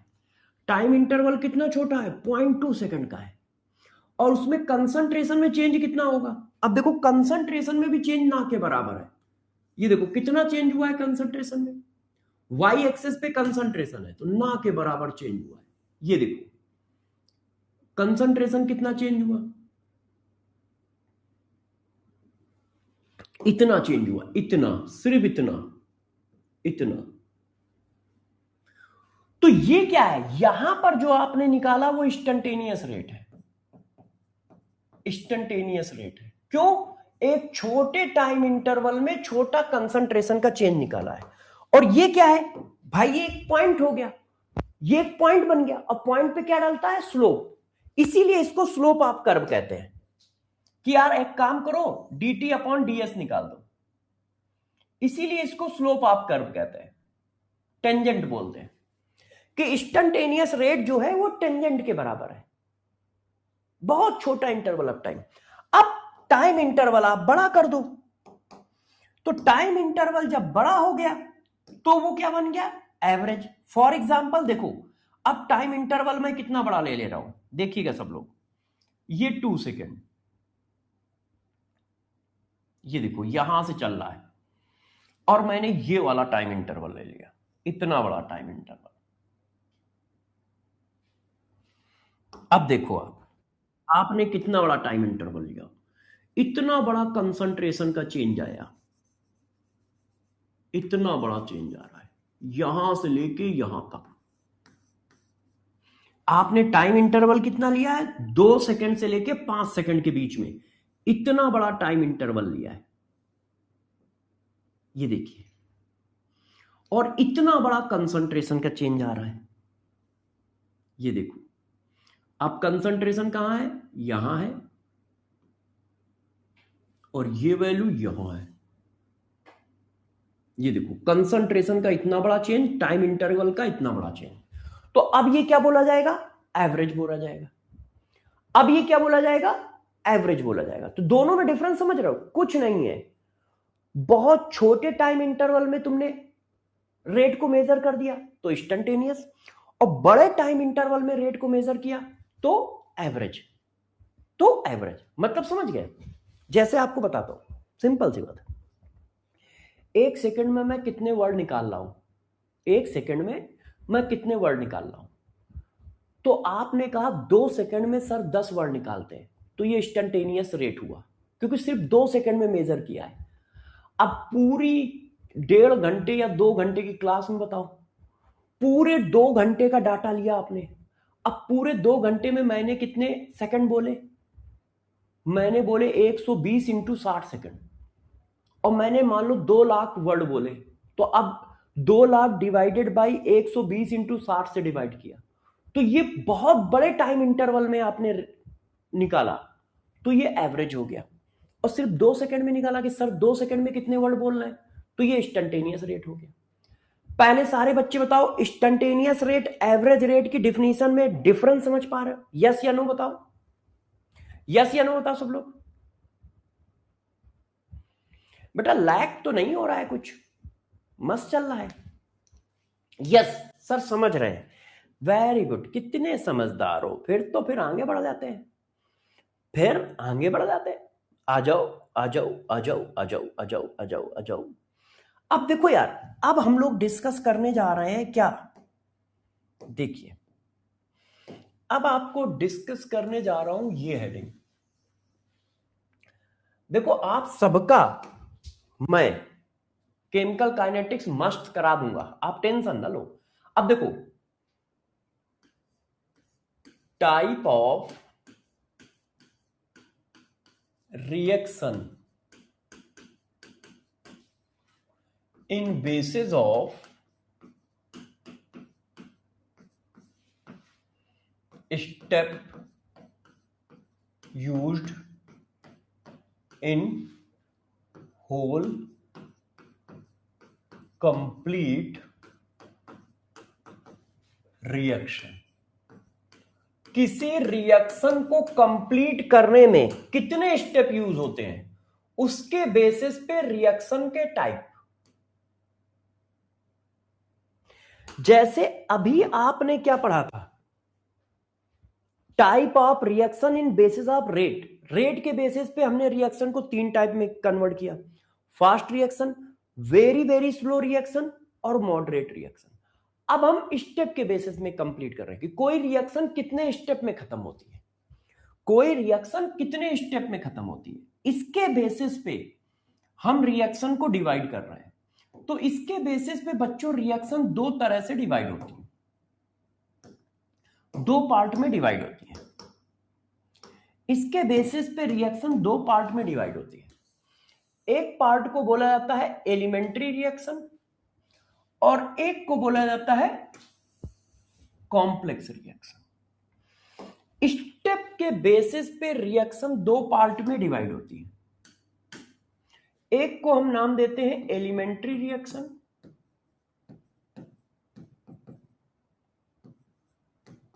और एक को नाम देते हैं कॉम्प्लेक्स रिएक्शन। क्या है दोनों में डिफरेंसेस, 1 मिनट रुक जाओ बताता हूं। अब जरा गौर समझना, यदि कोई रिएक्शन एक स्टेप में खत्म होती है तो उसको एलिमेंट्री रिएक्शन कहते हैं। यदि कोई रिएक्शन एक स्टेप में खत्म होती है तो उसको एलिमेंट्री रिएक्शन कहते हैं।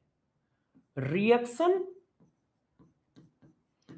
कंप्लीट इन सिंगल स्टेप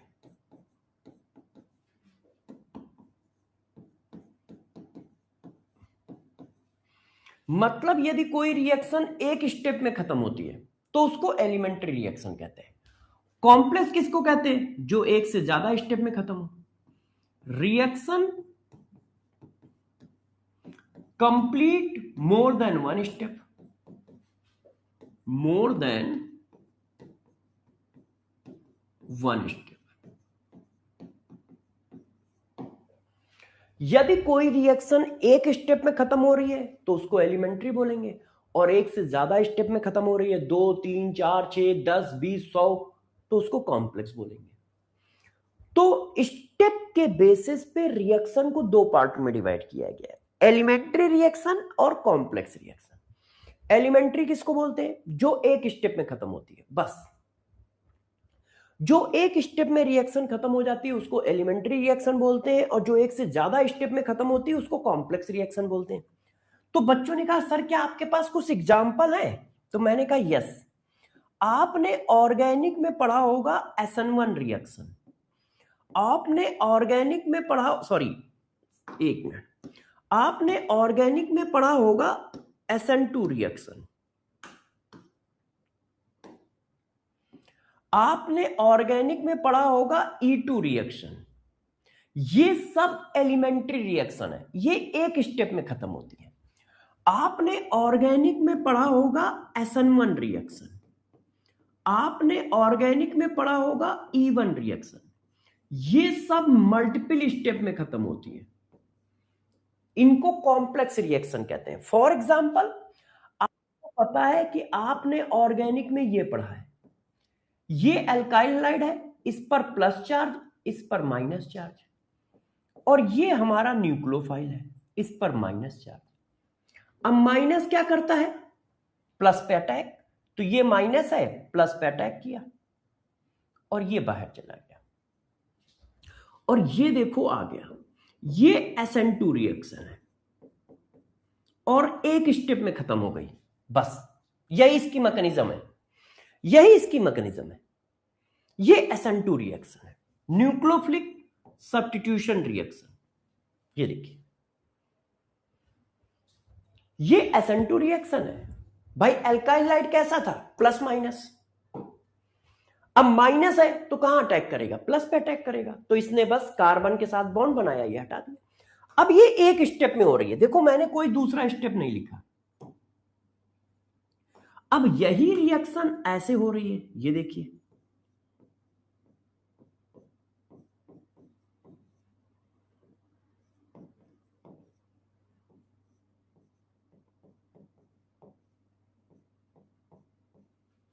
अब पहले क्या हो रहा है? पहले ये कार्बोकैटायन बना रहा है इस तरह से,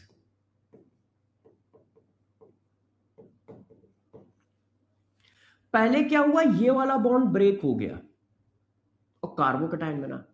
अब Br माइनस पे अटैक कर रहा है और Br माइनस पे अटैक करके बॉन्ड बना रहा है, Br प्लस पे अटैक करके बॉन्ड बना रहा है। ये देखो, अब ये रिएक्शन एक से ज्यादा स्टेप में खत्म हुई है। स्टेप 1 ये हुआ, स्टेप 2 ये हुआ। तो यदि रिएक्शन एक स्टेप में खत्म होती है तो उसको क्या बोलते हैं? एलिमेंट्री। और यदि एक से ज्यादा स्टेप में खत्म होती है तो उसको क्या बोलते हैं? कॉम्प्लेक्स।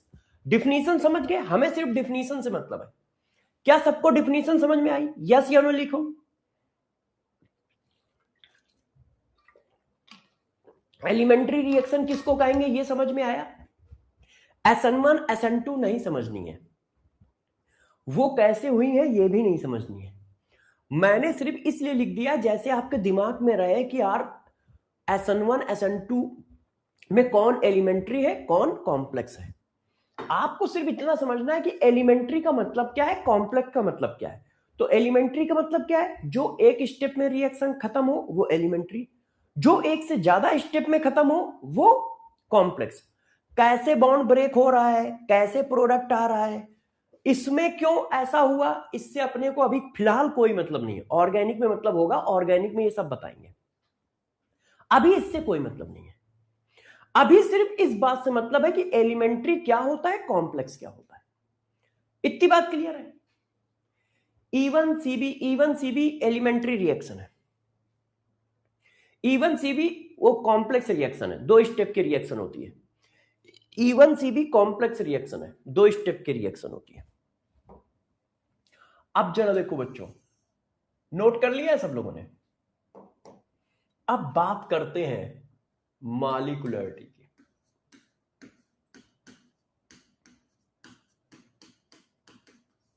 देखो मॉलिक्यूलरिटी क्या होती है, गौर से समझना मॉलिक्यूलरिटी क्या होती है। ठीक है, देखो किसी एलिमेंट्री रिएक्शन में जितने मॉलिक्यूल कोलाइड करते हैं एक साथ, उन मॉलिक्यूल के नंबर को मॉलिक्यूलरिटी कहते हैं। केमिकल काइनेटिक्स में यह माना जाता है कि रिएक्शन कोलिजन की वजह से होती है। केमिकल काइनेटिक्स में क्या सपोज किया जाता है? केमिकल काइनेटिक्स में यह सपोज किया जाता है कि रिएक्शन कोलिजन की वजह से होती है। Reaction occurs due to collision. Chemical kinetics में यह मान के चलते हैं कि जो रिएक्शन होती है वो कोलिजन की वजह से होती है। मॉलिक्यूल आपस में लड़ते हैं और प्रोडक्ट बनाते हैं। तो मॉलिक्यूलरिटी क्या है? किसी एलिमेंट्री रिएक्शन में कितने मॉलिक्यूल एक साथ कोलाइड कर रहे हैं। किसी एलिमेंट्री रिएक्शन में कितने मॉलिक्यूल एक साथ कोलाइड कर रहे हैं, उनके नंबर को मॉलिक्यूलरिटी कहते हैं। किसी एलिमेंट्री रिएक्शन में कितने मॉलिक्यूल एक साथ कोलाइड कर रहे हैं, total number of species collide simultaneously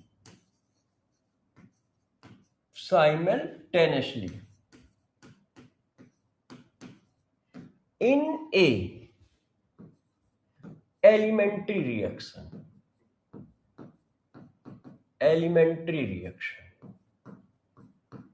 किसी एलिमेंट्री रिएक्शन में साइमल्टेनियसली कितने मॉलिक्यूल आपस में कोलाइड कर रहे हैं।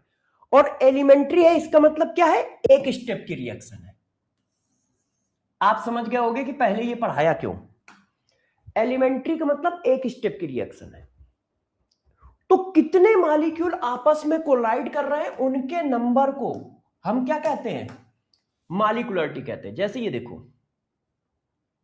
अब दो मॉलिक्यूल मान लो कोलिजन करके प्रोडक्ट बना रहे हैं। ये देखो, अब कितने मॉलिक्यूल कोलाइड कर रहे हैं? दो मॉलिक्यूल कोलाइड कर रहे हैं। तो इसकी मॉलिक्यूलरिटी कितनी होगी? 2। ये देखो, अब मान लो 3 मॉलिक्यूल कोलाइड कर रहे होते ऐसे,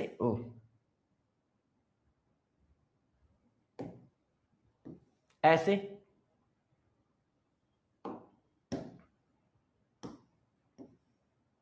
ये देखो, अब 3 मॉलिक्यूल कोलाइड करके प्रोडक्ट बना रहे हैं, तो मॉलिक्यूलरिटी कितनी होगी? 3 होगी। ये देखो, मॉलिक्यूलरिटी कितनी होगी? 3। तो किसी एलिमेंट्री का मतलब वो रिएक्शन एक ही स्टेप में खत्म होगी, दूसरा स्टेप लेगी ही नहीं।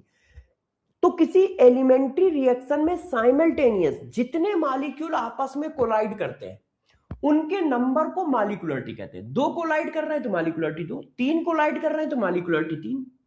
अब मान लो कोई मॉलिक्यूल अपने आप ब्रेक हो जा रहा है due to temperature and pressure, collision हो ही नहीं रही है।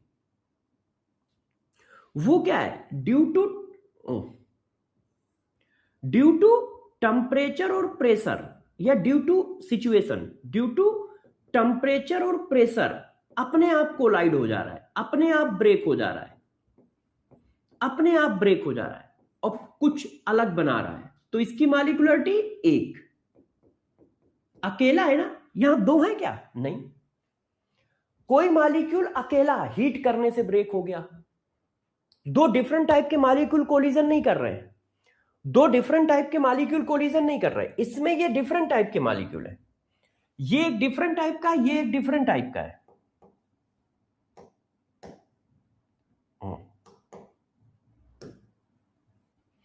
जैसे ये देखो, ये मान लो येलो है और ये मान लो ग्रीन है। 2 डिफरेंट टाइप के मॉलिक्यूल है, ये ग्रीन है, ये येलो है, और ये हमारा रेड है। 3 डिफरेंट टाइप के मॉलिक्यूल है और ये एक डिफरेंट टाइप का मॉलिक्यूल है। ये देखो,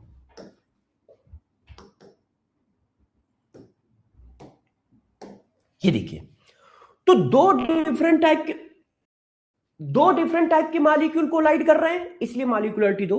तीन डिफरेंट टाइप के मॉलिक्यूल एक साथ कोलाइड कर रहे हैं इसलिए मॉलिक्यूलरिटी 3। एक ही टाइप का मॉलिक्यूल अपने आप ब्रेक हो रहा है तो मॉलिक्यूलरिटी 1। अब गौर से देखो, तो बच्चों ने कहा कि सर मॉलिक्यूलरिटी 4।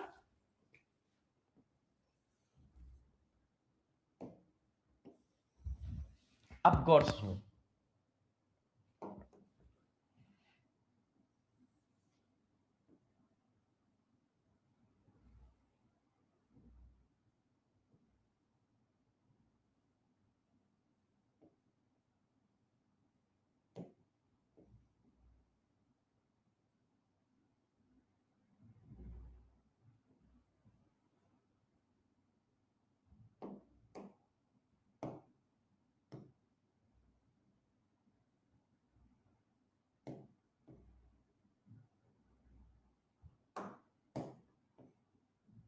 अरे भाई रहता फैल गया, ये बीच वाला पार्ट, हाँ अब आ गया। अब देखो ये दोनों सेम कलर के हैं तो कलर मैं चेंज कर दे रहा हूं, इसका कलर ब्लैक हो गया,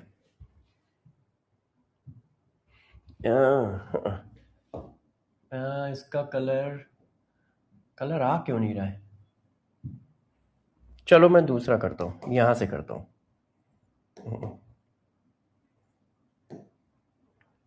इसका कलर कर देता हूं टन टन टन टन टन टन टन टन रेड, ब्लू कर देता हूं।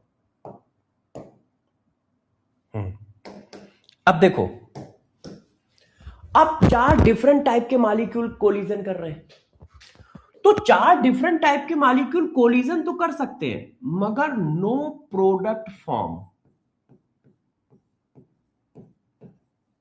Due to energy reason.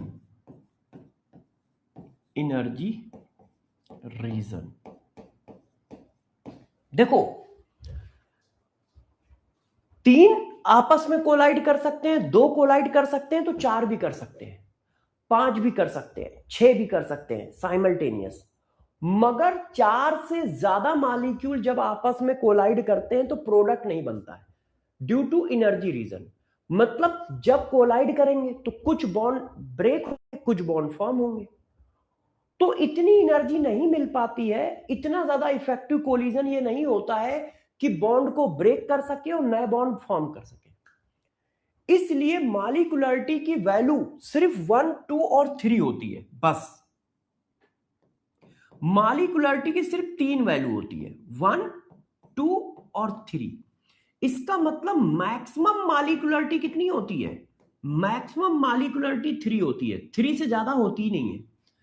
3 से ज्यादा क्यों नहीं होती है, इसलिए कि वो कोलिजन तो कर सकते हैं, 4 मॉलिक्यूल, 5 मॉलिक्यूल, 6 मॉलिक्यूल कोलिजन कर सकते हैं मगर वो कोलिजन इफेक्टिव नहीं होती है, मतलब उससे प्रोडक्ट नहीं बनता है। वो कोलिजन करेंगे बस अलग हो जाएंगे। ऐसा क्यों, ऐसा इसलिए कि वो कोलिजन इतनी इफेक्टिव नहीं होती है कि बॉन्ड को ब्रेक कर सके और नए बॉन्ड फॉर्म कर सके, बॉन्ड को ब्रेक कर सके और नए बॉन्ड फॉर्म कर सके। एक सेकंड रुकना जरा, कमेंट ऊपर नीचे हो गए। तो मॉलिक्यूलरिटी की वैल्यू 1, 2, 3 हो सकती, 0 नहीं हो सकती। भाई आपने क्या लिखा है, कितने मॉलिक्यूल साइमल्टेनियसली कोलाइड कर रहा है, तो 0 मॉलिक्यूल साइमल्टेनियसली कैसे कोलाइड करेगा। अरे मॉलिक्यूल 1 होगा या 2 होगा या 3 होगा या 10 होगा या 50 होगा, 0 थोड़ी होगा। तो मॉलिक्यूलरिटी की वैल्यू 0 नहीं हो सकती, फ्रैक्शनल नहीं हो सकती, आधा पौना मॉलिक्यूल थोड़ी होगा, निगेटिव नहीं हो सकती।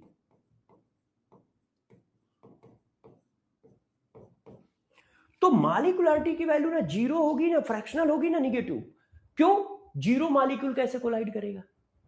मॉलिक्यूलरिटी की डिफिनीशन क्या है कि जितने मॉलिक्यूल कोलाइड कर रहे हैं। अब आधा पौना मॉलिक्यूल थोड़ी कोलाइड करेगा, मॉलिक्यूल 1 होगा या 2 होगा, 3.5 मॉलिक्यूल थोड़ी होगा, है कि नहीं। और मॉलिक्यूल निगेटिव कैसे हो सकता है, -2 मॉलिक्यूल है मेरे पास, -2 तुम्हारे पास गेंद हो सकती है। हम कह रहे हैं तुम्हारे पास कितनी गेंदें होंगी, बॉल कितनी होंगी, या तो 0 होंगी या 1 होगी या 2 होगी, -2 बॉल कैसे होगी, तो निगेटिव वैल्यू पॉसिबल ही नहीं है। क्लियर। अच्छा, अब गौर से देखो, एलिमेंट्री रिएक्शन ये सिर्फ कॉम्प्लेक्स ए एलिमेंट्री रिएक्शन के लिए डिफाइन है, only define for elementary reaction, ये सिर्फ एलिमेंट्री रिएक्शन के लिए डिफाइन है। मतलब कॉम्प्लेक्स रिएक्शन के लिए ये हेडिंग बनी नहीं है। कितने मॉलिक्यूल कोलाइड कर रहे हैं simultaneously in elementary reaction, complex reaction के लिए हेडिंग बनी नहीं है। यदि कोई रिएक्शन कॉम्प्लेक्स है तो हम उसकी मॉलिक्यूलरिटी निकालते ही नहीं है, काउंट ही नहीं करते। नॉट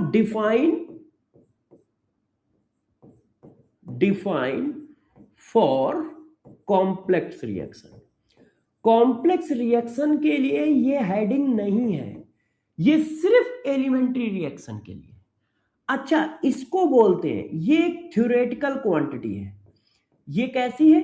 थ्योरेटिकल क्वांटिटी है, मतलब एक्सपेरिमेंटल क्वांटिटी नहीं है, थ्योरेटिकल क्वांटिटी है, थ्योरी से निकल आती है। ये एक थ्योरेटिकल क्वांटिटी है, मतलब थ्योरी से निकल आएगी, और इसकी वैल्यू 1 2 3 होती है। तो आप लोगों को मॉलिक्यूलरिटी की डेफिनेशन पता चली। यदि कोई रिएक्शन एलिमेंट्री रिएक्शन है तो उसमें कितने मॉलिक्यूल आपस में कोलाइड कर रहे हैं, उनके नंबर को मॉलिक्यूलरिटी कहते हैं। फॉर एग्जांपल करें बच्चों, आगे बढ़े कि छापोगे? अरे भाई विकास, अभी हम तुम्हें दौड़ा दौड़ा मारेंगे, अभी दौड़ा दौड़ा मारेंगे। हमने बोला कि हाफ मॉलिक्यूल हो ही नहीं सकता है, तो भाई कह रहा सर हाफ मॉलिक्यूल हुए तो तुम्हें इतना पीटेंगे इतना पीटेंगे इतना पीटेंगे कि तुम सारा इलू टीलू भूल जाओगे। हाफ मॉलिक्यूल हो ही नहीं सकता, आधा मॉलिक्यूल कैसे हो सकता है? तुम आधे हो सकते हो? नहीं, वो जो तुम देखते हो वो अलग चीज है, वो आधा मोल है। आप ऐसे देखते हो कि सर देखो हाफ मॉलिक्यूल है तो, अरे ये प्रभु हाफ मॉलिक्यूल नहीं है, ये आधा मोल लिखा है। आधे मोल में पता नहीं कितने खरबों मॉलिक्यूल है। जैसे 100 डिवाइडेड बाई 2 लिख दिया जाए, तो 100 डिवाइडेड बाई 2 लिख दिया गया तो वो फ्रैक्शनल वैल्यू थोड़ी ना है, वो तो 50 हुआ। तो ये हाफ मोल लिखा है, हाफ मॉलिक्यूल नहीं लिखा है। प्रभु मॉलिक्यूल तो पूरा होगा, आधा कार्बन डाइऑक्साइड कैसे होगा जरा बताना।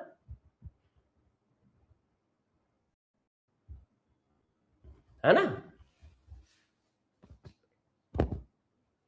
क्या छप गया सबका? अब हाँ, अब प्रिंस जगे, राजा साहब है, राजा साहब तो देर से जगेंगे, प्रजा के साथ क्यों चलेंगे। अब प्रिंस जगे हैं कि सर मॉलिक्यूलरिटी 4 से ज्यादा क्यों नहीं हो सकती है।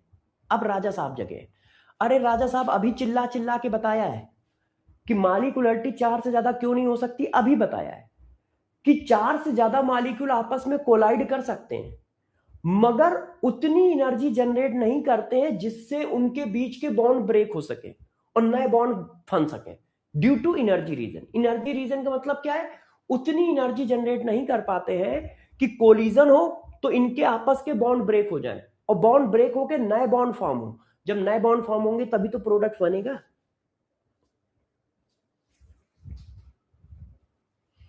हाँ, सुपर्णा का क्वेश्चन सही है कि सर सिंगल मॉलिक्यूल आपस में कैसे कैसे कोलाइड कर सकता है। अरे बिटिया, टाइप ऑफ मॉलिक्यूल, ये सिंगल मॉलिक्यूल का मतलब क्या है? एक ही टाइप के मॉलिक्यूल हैं। अब एक ही टाइप के मॉलिक्यूल तो आपस में टकरा सकते हैं ना। देखो, जैसे 4 रेड बॉल है और सिर्फ 4 रेड बॉल है हमारे पास, तो ये एक ही टाइप की बॉल हुई, और ये एक टाइप की बॉल क्या आपस में नहीं टकरा सकती? 2 रेड बॉल आपस में नहीं टकरा सकती, 2 रेड बॉल आपस में नहीं टकरा सकती? कर सकती है। इसीलिए तो अलग अलग कलर बनाया है। बनाया क्यों है अलग अलग कलर? इसीलिए बनाया बेटे। हाँ, ग्राहम पूछ रहा है सर ये कॉम्प्लेक्स रिएक्शन के लिए क्यों डिफाइन नहीं है। एक्चुअल में कॉम्प्लेक्स रिएक्शन में इसकी वैल्यू बहुत ज्यादा हो सकती है, उल्टी सीधी हो सकती है, इसीलिए सिर्फ एलिमेंट्री रिएक्शन के लिए डिफाइन की गई है। अच्छा, अब आओ, अब देखो, जैसे ये एलिमेंट्री रिएक्शन है, A plus 2b equal to C is a elementary reaction, तो अब इसकी मालिकुलरिटी कितनी होगी? तो किसी एलिमेंट्री रिएक्शन की मालिकुलरिटी उसके कॉफिशिएंट का सम होती है, 1 और 2, कितनी होगी? 3 होगी। मालिकुलरिटी क्या है? मालिकुलरिटी उसके कॉफिशिएंट का सम है, एलिमेंट्री रिएक्शन के sum of stoichiometric coefficient,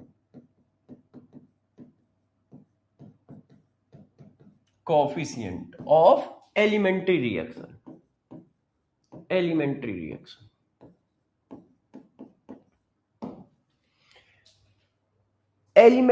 reaction की, ठीक है, उसके कॉफिशिएंट का सम मालिकुलरिटी होती है। ये देखो, उसके कॉफिशिएंट का सम मालिकुलरिटी होती है, इस तरह से। बच्चों ने कहा ठीक है सर, हम ये तो समझ गए कि मालिकुलरिटी क्या होती है, अब और आ जाओ।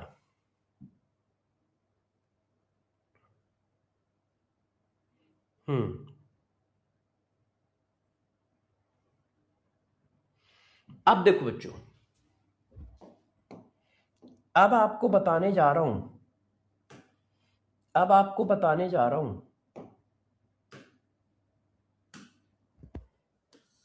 अगली हेडिंग,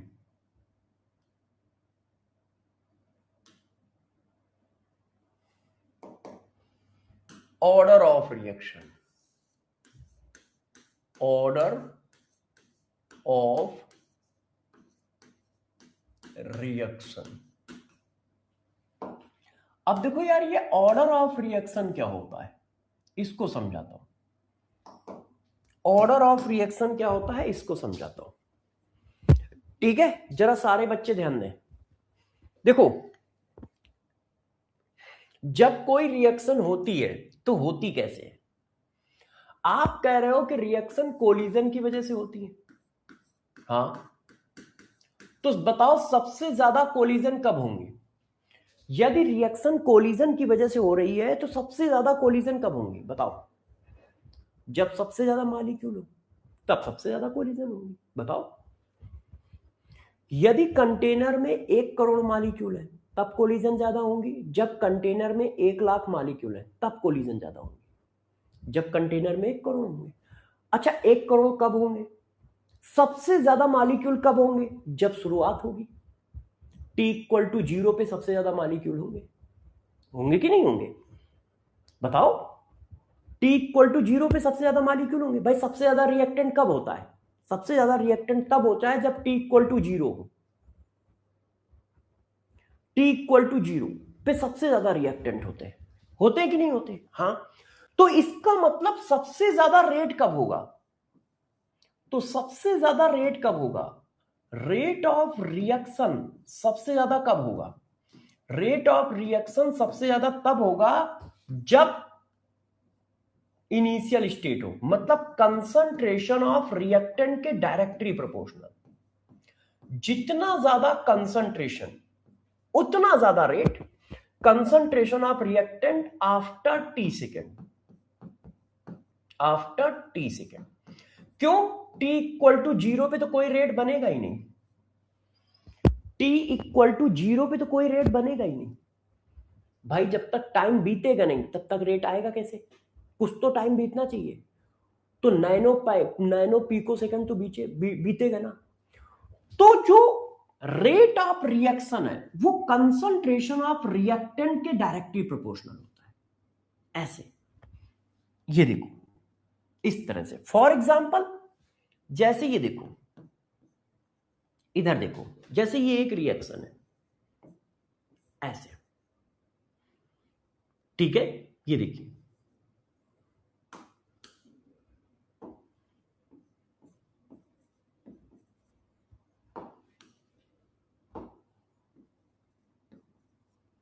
अब ये कोई प्रोडक्ट बना रहा है पी, तो इसका रेट क्या होगा? इसका रेट डायरेक्टली प्रोपोर्शनल होगा concentration of reactant after T second. After T second के कंसंट्रेशन को क्या कहते हो? 80 की power x, concentration of reactant after T second की पावर y। ये रेट एक्सप्रेशन आएगा। अब ये जो पावर है ये कोफिशिएंट के बराबर हो भी सकती है, नहीं भी हो सकती है, क्योंकि ये जो इक्वेशन है ना, ये एक एक्सपेरिमेंटल इक्वेशन है, हम देख के नहीं लिख सकते हैं, एक्सपेरिमेंट से आती है। ये एक्सपेरिमेंटल रिलेशन है, आप देख के नहीं लिख सकते हो, या एक्सपेरिमेंटल इक्वेशन है। ये देखो, आप रिएक्शन देख के ये चीज नहीं लिख सकते हो, तो हमने एक जनरलाइजेशन कर दिया है कि इसका कोफिशिएंट कुछ है, पावर कुछ आएगी। अब प्रोपोर्शनल का साइन हटाएंगे तो एक कांस्टेंट आ जाएगा। अब ये कांस्टेंट रेट के लिए आया है, इसलिए इसको रेट कांस्टेंट कहते हैं।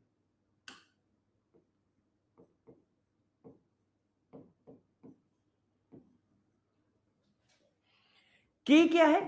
के is a rate constant.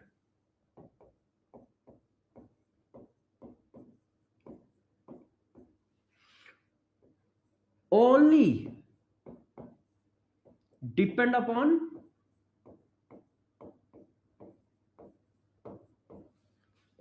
Nature of reaction and temperature. अब इस बात को मैं थोड़ा एक्सप्लेन कर देता हूं, नहीं तो आपको समझ में नहीं आएगा। देखो बच्चों, क्या बताया गया? देखो, जितना ज्यादा रिएक्टेंट का कंसंट्रेशन होगा उतना ज्यादा रेट होगा। जितना ज्यादा रिएक्टेंट का कंसंट्रेशन उतना ज्यादा रेट। मगर रेट आएगा कब? जब नैनो पिको सेकेंड बीत जाए। टी इक्वल टू 0 पे तो रेट बन ही नहीं सकता भाई। रेट इक्वल टू क्या है? Change in concentration upon time, और टाइम की वैल्यू 0 है। रेट कैसे आएगा? रेट कैसे आएगा? इसका मतलब टाइम बीतेगा, 1 सेकेंड, आधा second, nanosecond, picosecond, 2 second, तब रेट निकलेगा ना। तो आप rate of reaction directly proportional concentration of reactant after T second क्यों लिख रहे हैं? टी इक्वल टू 0 क्यों नहीं लिख रहे हैं? क्योंकि टी इक्वल टू 0 पे सबसे ज्यादा कंसंट्रेशन होगा। मगर प्रभु, टी इक्वल टू 0 पे रेट भी तो नहीं आएगा। जब कुछ समय बीतेगा तभी तो रेट आएगा। तो इसलिए आफ्टर टी सेकेंड लिखा जा रहा है। अब वो टी सेकेंड क्या है? शुरुआत का है ना, 0.01 सेकेंड, 0.02 सेकेंड, ऐसा। अब फिर मैंने बताया कि ये जो रेट और कंसंट्रेशन ऑफ रिएक्टेंट के बीच में जो रिलेशन है, इस रिलेशन की इक्वेशन एक्सपेरिमेंटल इक्वेशन है, मतलब एक्सपेरिमेंट से आती है। आप रिएक्शन को देखकर ये इक्वेशन नहीं लिख सकते हो। तो ये तो कंफर्म है, ये तो थ्योरेटिकल है। ये बात थ्योरेटिकल है कि rate of reaction concentration of reactant के प्रोपोर्शनल होगा, मगर वो कितना प्रोपोर्शनल होगा? एक्सपोनेंशियल प्रोपोर्शनल होगा, डायरेक्टली प्रोपोर्शनल होगा, ये हमें नहीं पता है। तो हमने माना कि यहां पावर, यहां कॉफिशिएंट n है तो पावर x आ रही है, कॉफिशिएंट m है तो पावर y आ रही है। प्रोपोर्शनल का साइन हटाया, एक कांस्टेंट लगा दिया। मैंने कहा कि ये रेट कांस्टेंट है क्योंकि रेट इक्वेशन में आया है। इसकी value nature of reaction and temperature पे डिपेंड करती है। नेचर ऑफ रिएक्शन का मतलब हर रिएक्शन के लिए अलग अलग रेट कांस्टेंट होगा। गैस कांस्टेंट की तरह नहीं होगा कि गैस कोई भी हो, गैस कांस्टेंट की वैल्यू फिक्स रहती है। ये हेनरी कांस्टेंट की तरह होगा कि यदि रिएक्शन चेंज तो रेट कांस्टेंट चेंज, मगर एक पर्टिकुलर रिएक्शन का रेट कांस्टेंट पर्टिकुलर होगा। जब तक रिएक्शन नहीं चेंज होगी तब तक रेट कांस्टेंट नहीं चेंज होगा। आप उसमें कुछ भी करते रहो, आप कुछ भी करते रहो एक्सेप्ट टेम्परेचर को छोड़कर, क्योंकि टेम्परेचर पे भी डिपेंड करता है। मगर यदि आप रिएक्शन चेंज कर दोगे तो नया रेट कांस्टेंट आएगा, क्योंकि वो रिएक्शन पर डिपेंड करता है, नेचर ऑफ रिएक्शन पर डिपेंड करता है। जैसे हेनरी कांस्टेंट था, गैस पे डिपेंड करता था, मगर यदि गैस ऑक्सीजन है तो हेनरी कांस्टेंट की वैल्यू फिक्स रहेगी, आप कुछ भी करते रहो, चाहे जितनी गैस डिसॉल्व हो, चाहे जितनी कम डिसॉल्व हो, चाहे उसमें कोई दूसरी भी गैस मिला दो, कोई फर्क नहीं पड़ता है। जब गैस चेंज कर दोगे तो हेनरी कांस्टेंट की वैल्यू चेंज हो जाएगी। ऑक्सीजन के लिए अलग है, नाइट्रोजन के लिए अलग है। तो ये कोई गैस कांस्टेंट की तरह नहीं है, वो यूनिवर्सल गैस कांस्टेंट होता है। गैस कोई भी हो, आर की वैल्यू सेम रहती है। तो rate constant nature of reaction पर डिपेंड करता है और टेम्परेचर पर डिपेंड करता है। इस इक्वेशन को कहा जाता है बच्चों,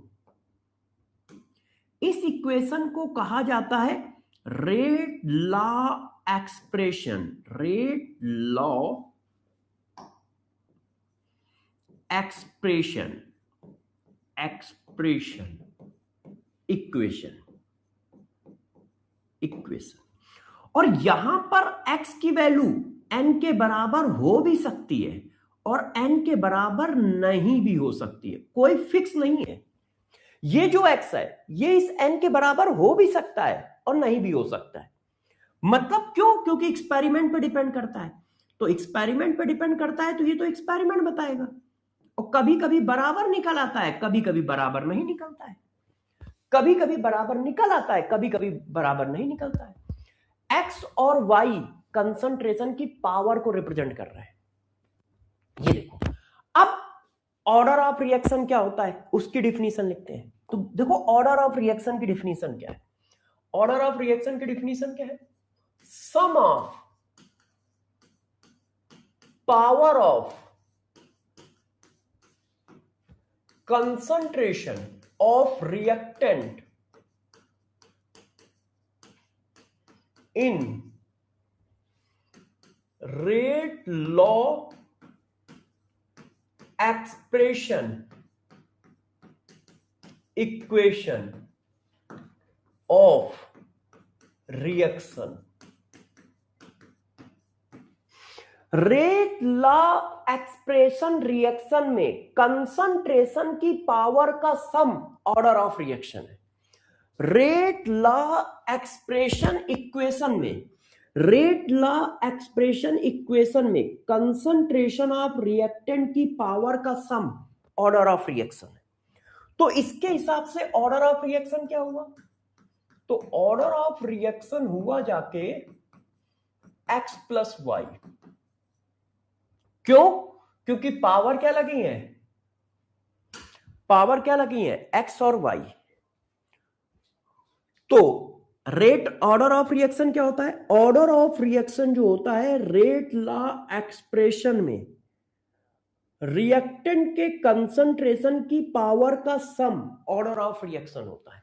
सम of power of concentration of reactant in rate law expression equation of reaction. किसी रिएक्शन की रेट लॉ एक्सप्रेशन इक्वेशन में कंसंट्रेशन ऑफ रिएक्टेंट की पावर का सम ऑर्डर ऑफ रिएक्शन होता है। सम ऑर्डर ऑफ रिएक्शन होता है। क्लियर है? क्लियर है। अब जरा इसके पॉइंटर समझो। देखो, गौर समझिए। देखो, ऑर्डर ऑफ रिएक्शन एक एक्सपेरिमेंटल वैल्यू है, ये थ्योरेटिकल वैल्यू नहीं है, ये एक्सपेरिमेंट से निकलती है। मतलब रिएक्शन देख के आप ऑर्डर ऑफ रिएक्शन नहीं निकाल सकते, ये एक्सपेरिमेंटल क्वांटिटी है। किसी ने कहा क्यों ये एक्सपेरिमेंटल क्वांटिटी क्यों है? तो ये देखो, जिस इक्वेशन का तुम सम कर रहे हो वो इक्वेशन एक्सपेरिमेंटल है। ऑर्डर ऑफ रिएक्शन क्या है? रेट लॉ एक्सप्रेशन में कंसंट्रेशन की पावर का सम। अब ये इक्वेशन आएगी तभी तो सम करोगे। और ये इक्वेशन कैसे आती है? एक्सपेरिमेंट से। अभी लिखा है कि ये एक एक्सपेरिमेंटल इक्वेशन है। तो जब ये इक्वेशन एक्सपेरिमेंटल है तो ऑर्डर ऑफ रिएक्शन भी एक्सपेरिमेंटल है। क्यों? क्योंकि ये इक्वेशन हम थ्योरेटिकली लिख नहीं पाएंगे। तो जब हम थ्योरेटिकली इक्वेशन लिख ही नहीं पाएंगे तो उसका सम कैसे निकालेंगे? तो इसीलिए कहा जाता है कि ऑर्डर ऑफ रिएक्शन एक एक्सपेरिमेंटल क्वांटिटी है, क्योंकि जिस इक्वेशन में कंसंट्रेशन का सम करना है वो इक्वेशन एक्सपेरिमेंटल है। इसीलिए कहा जाता है कि order of reaction is a experimental quantity. अगला पॉइंट, ऑर्डर ऑफ रिएक्शन में बी जीरो, ये जीरो भी हो सकता है, फ्रैक्शनल भी हो सकता है, एंड इंडिविजुअल निगेटिव भी हो सकता है। टोटल निगेटिव नहीं होगा, इंडिविजुअल निगेटिव भी हो सकता है। इंडिविजुअल वैल्यू में बी निगेटिव।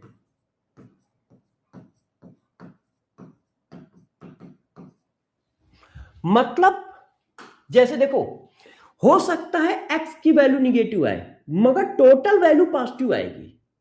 हो सकता है y की वैल्यू निगेटिव आ जाए मगर सम पॉजिटिव आएगा। तो इंडिविजुअल वैल्यू निगेटिव हो सकती है, टोटल वैल्यू जीरो भी हो सकती है, टोटल वैल्यू फ्रैक्शनल भी हो सकती है। टोटल वैल्यू जीरो भी हो सकती है, टोटल वैल्यू फ्रैक्शनल भी हो सकती है, मगर टोटल वैल्यू निगेटिव नहीं हो सकती। निगेटिव हमेशा इंडिविजुअल वैल्यू होगी। टोटल ऑर्डर ऑफ रिएक्शन हमेशा पॉजिटिव आएगा, टोटल ऑर्डर ऑफ रिएक्शन हमेशा पॉजिटिव आएगा। तो ऑर्डर ऑफ रिएक्शन जीरो भी हो सकता है, 1 भी हो सकता है, 2 भी हो सकता है, 3 भी हो सकता है, 3/4 भी हो सकता है, 1/2 भी हो सकता है, एटसेट्रा। मगर मैक्सिमम ऑर्डर ऑफ रिएक्शन 3 से ज्यादा नहीं हो सकता है। एक्सपेरिमेंटली देखा गया है कि मैक्सिमम ऑर्डर ऑफ रिएक्शन 3 है, मैक्सिमम ऑर्डर ऑफ रिएक्शन 3 है। बस बेटा इसकी डिफिनीशन खत्म कर दो, फिर बाकी चीजें कल करेंगे, है ना, बाकी चीजें कल करेंगे। बस डिफिनीशन खत्म कर दो, 2 पॉइंट और लिखाने, बस 2 पॉइंट और लिखाने। मैक्सिमम ऑर्डर ऑफ रिएक्शन कितना हो सकता है? 3 हो सकता है, 3 से ज्यादा नहीं हो सकता है, 3 से ज्यादा नहीं हो सकता। मिनिमम 0 हो सकता है, निगेटिव भी हो सकता है, इंडिविजुअल में तो निगेटिव भी हो सकता है, इंडिविजुअल में तो निगेटिव भी हो सकता है। अच्छा, ये दोनों तरह की रिएक्शन के लिए डिफाइन है। मैंने देखो यहां कहीं नहीं लिखा कि ये कॉम्प्लेक्स रिएक्शन के लिए है या एलिमेंट्री रिएक्शन के लिए, तो ये दोनों तरह के रिएक्शन के लिए डिफाइन है। Define elementary and complex, both type of reaction, elementary and complex, both type of reaction. ये हर तरह की रिएक्शन के लिए डिफाइन है। जैसे मॉलिक्यूलरिटी सिर्फ एलिमेंट्री रिएक्शन के लिए था, ये हर तरह की रिएक्शन के लिए डिफाइन है। ये देखो, हर तरह की रिएक्शन के लिए डिफाइन है, ऐसा नहीं है कि सिर्फ एलिमेंट्री के लिए डिफाइन है, दोनों तरह के रिएक्शन के लिए डिफाइन है। अब देखो एक बहुत अच्छा और important point note, for elementary reaction, elementary reaction के केस में गौर सुनना, एलिमेंट्री रिएक्शन के केस में ऑर्डर ऑफ रिएक्शन और मॉलिक्यूलरिटी आपस में बराबर होते हैं।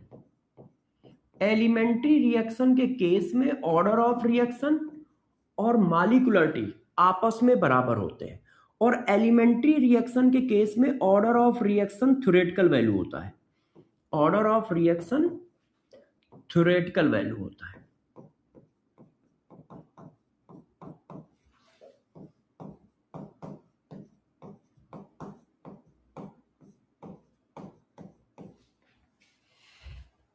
ये ध्यान रखिए, जैसे मान लो, गौर सुनो, यदि कोई ये एलिमेंट्री रिएक्शन है, इधर ध्यान दीजिए, मैंने कहा कि ये एलिमेंट्री रिएक्शन है, तो आप रिएक्शन देख के ऑर्डर ऑफ रिएक्शन बता सकते हो। आप देखो, मैं रिएक्शन लिख रहा हूं ना, कोई एक्सपेरिमेंट बता रहा हूं नहीं, आप रिएक्शन देख के ऑर्डर ऑफ रिएक्शन बता सकते हो। इसकी मॉलिक्यूलरिटी कितनी है? 3, तो ऑर्डर ऑफ रिएक्शन भी कितना होगा? 3। मगर यदि मैं यही लिख दूं कि ये इक्वेशन एक कॉम्प्लेक्स रिएक्शन है,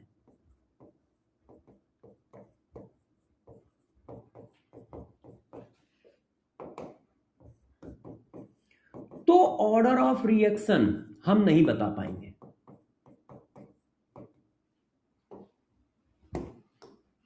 not calculate, reason it is a experimental quantity, it is a experimental quantity.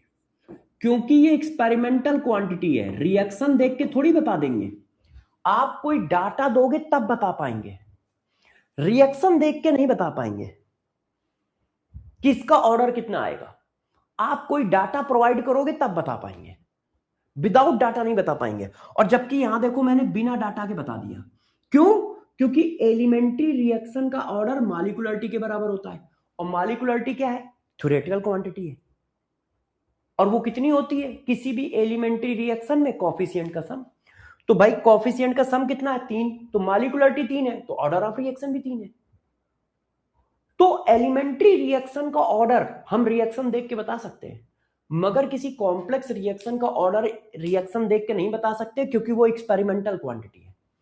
जब तक किसी तरह की और इंफॉर्मेशन या डाटा प्रोवाइड नहीं करोगे तब तक नहीं बता पाएंगे। ऐसा नहीं होगा कि बस रिएक्शन देखी, ऑर्डर ऑफ रिएक्शन बता दिया ना, इतना जादू मुझे नहीं आता है, इतना जादू मुझे नहीं आता है, इतना जादू मुझे नहीं आता है। मुझे साइंस आती है, और साइंस के हिसाब से ऐसा नहीं कर सकते। ठीक है, ये बात समझ में आई सबको? हाँ, अब कल इसी पर और डिटेल पढ़ाएंगे, डिफिनीशन बता दी है, आप इसको रिवाइज करके आइएगा और क्यूएसडी सीट नंबर 2 करके आइएगा। नेक्स्ट क्लास में इसी चीज को हम लोग आगे बढ़ाएंगे, नेक्स्ट क्लास में इसी चीज को हम लोग आगे बढ़ाएंगे। आप क्यूएसडी सीट नंबर 2 करके आइएगा, और नेक्स्ट क्लास में इसको आगे बढ़ाएंगे, इस पर क्वेश्चन कराएंगे और इनको समझाएंगे। हाँ, कोई भी रिएक्शन एलिमेंट्री रिएक्शन है, कैसे पता चलेगा? नहीं पता चलेगा, वो बताएगा तभी पता चलेगा। अब A = B लिखा है, अब कैसे पता चल जाएगा कि ये एलिमेंट्री है कॉम्प्लेक्स? और तुम्हें क्या, हमें नहीं पता चलेगा जब तक भाई बताएगा नहीं। तो भाई बताएगा, भाई जादूगर नहीं है, वो साइंस पढ़ता है और साइंस के क्वेश्चन देता है, तो तुम्हें बताएगा कि भाई ये एलिमेंट्री रिएक्शन है। वो कब नहीं बताएगा? जब एग्जाम्पल ऐसा हो, SN1 रिएक्शन है, SN2 रिएक्शन है, E1 रिएक्शन है, तो नहीं बताएगा। क्यों? क्योंकि ये इंफॉर्मेशन आपको पहले से पता होनी चाहिए कि SN1 कॉम्प्लेक्स है, SN2 एलिमेंट्री है। मगर कोई ऐसे ही लिख के देगा उल्टी सीधी रिएक्शन A + B = C, तो वो नहीं बताएगा, है ना हम देख के नहीं पता लगा पाएंगे। ठीक है, तो अभी बताऊंगा, आप परेशान ना हो, आपको जो पढ़ाया है बस उतना बताओ, समझ गए? जितना पढ़ाया वो सारी चीजें समझ में आ गई ना, आप उसको बस रिवाइज करके आइएगा, क्यूएसडी सीट नंबर 2 करके आइएगा। ठीक है, फिर कल मैं इस पर और डिटेल दूंगा और क्वेश्चन कराऊंगा। हाँ ठीक है प्रिंस सर, मेरा नाम ले लो। कौन है? आसिफ, आसिफ रजा। आसिफ रजा का कहना है मेरा नाम ले लो। नाम तो तुम्हारा बहुत अच्छा है यार आसिफ। चलो बाय बाय, कल मिलते हैं, अपना ध्यान रखें, और क्यूएसडी सीट करके आना भाई प्रभु।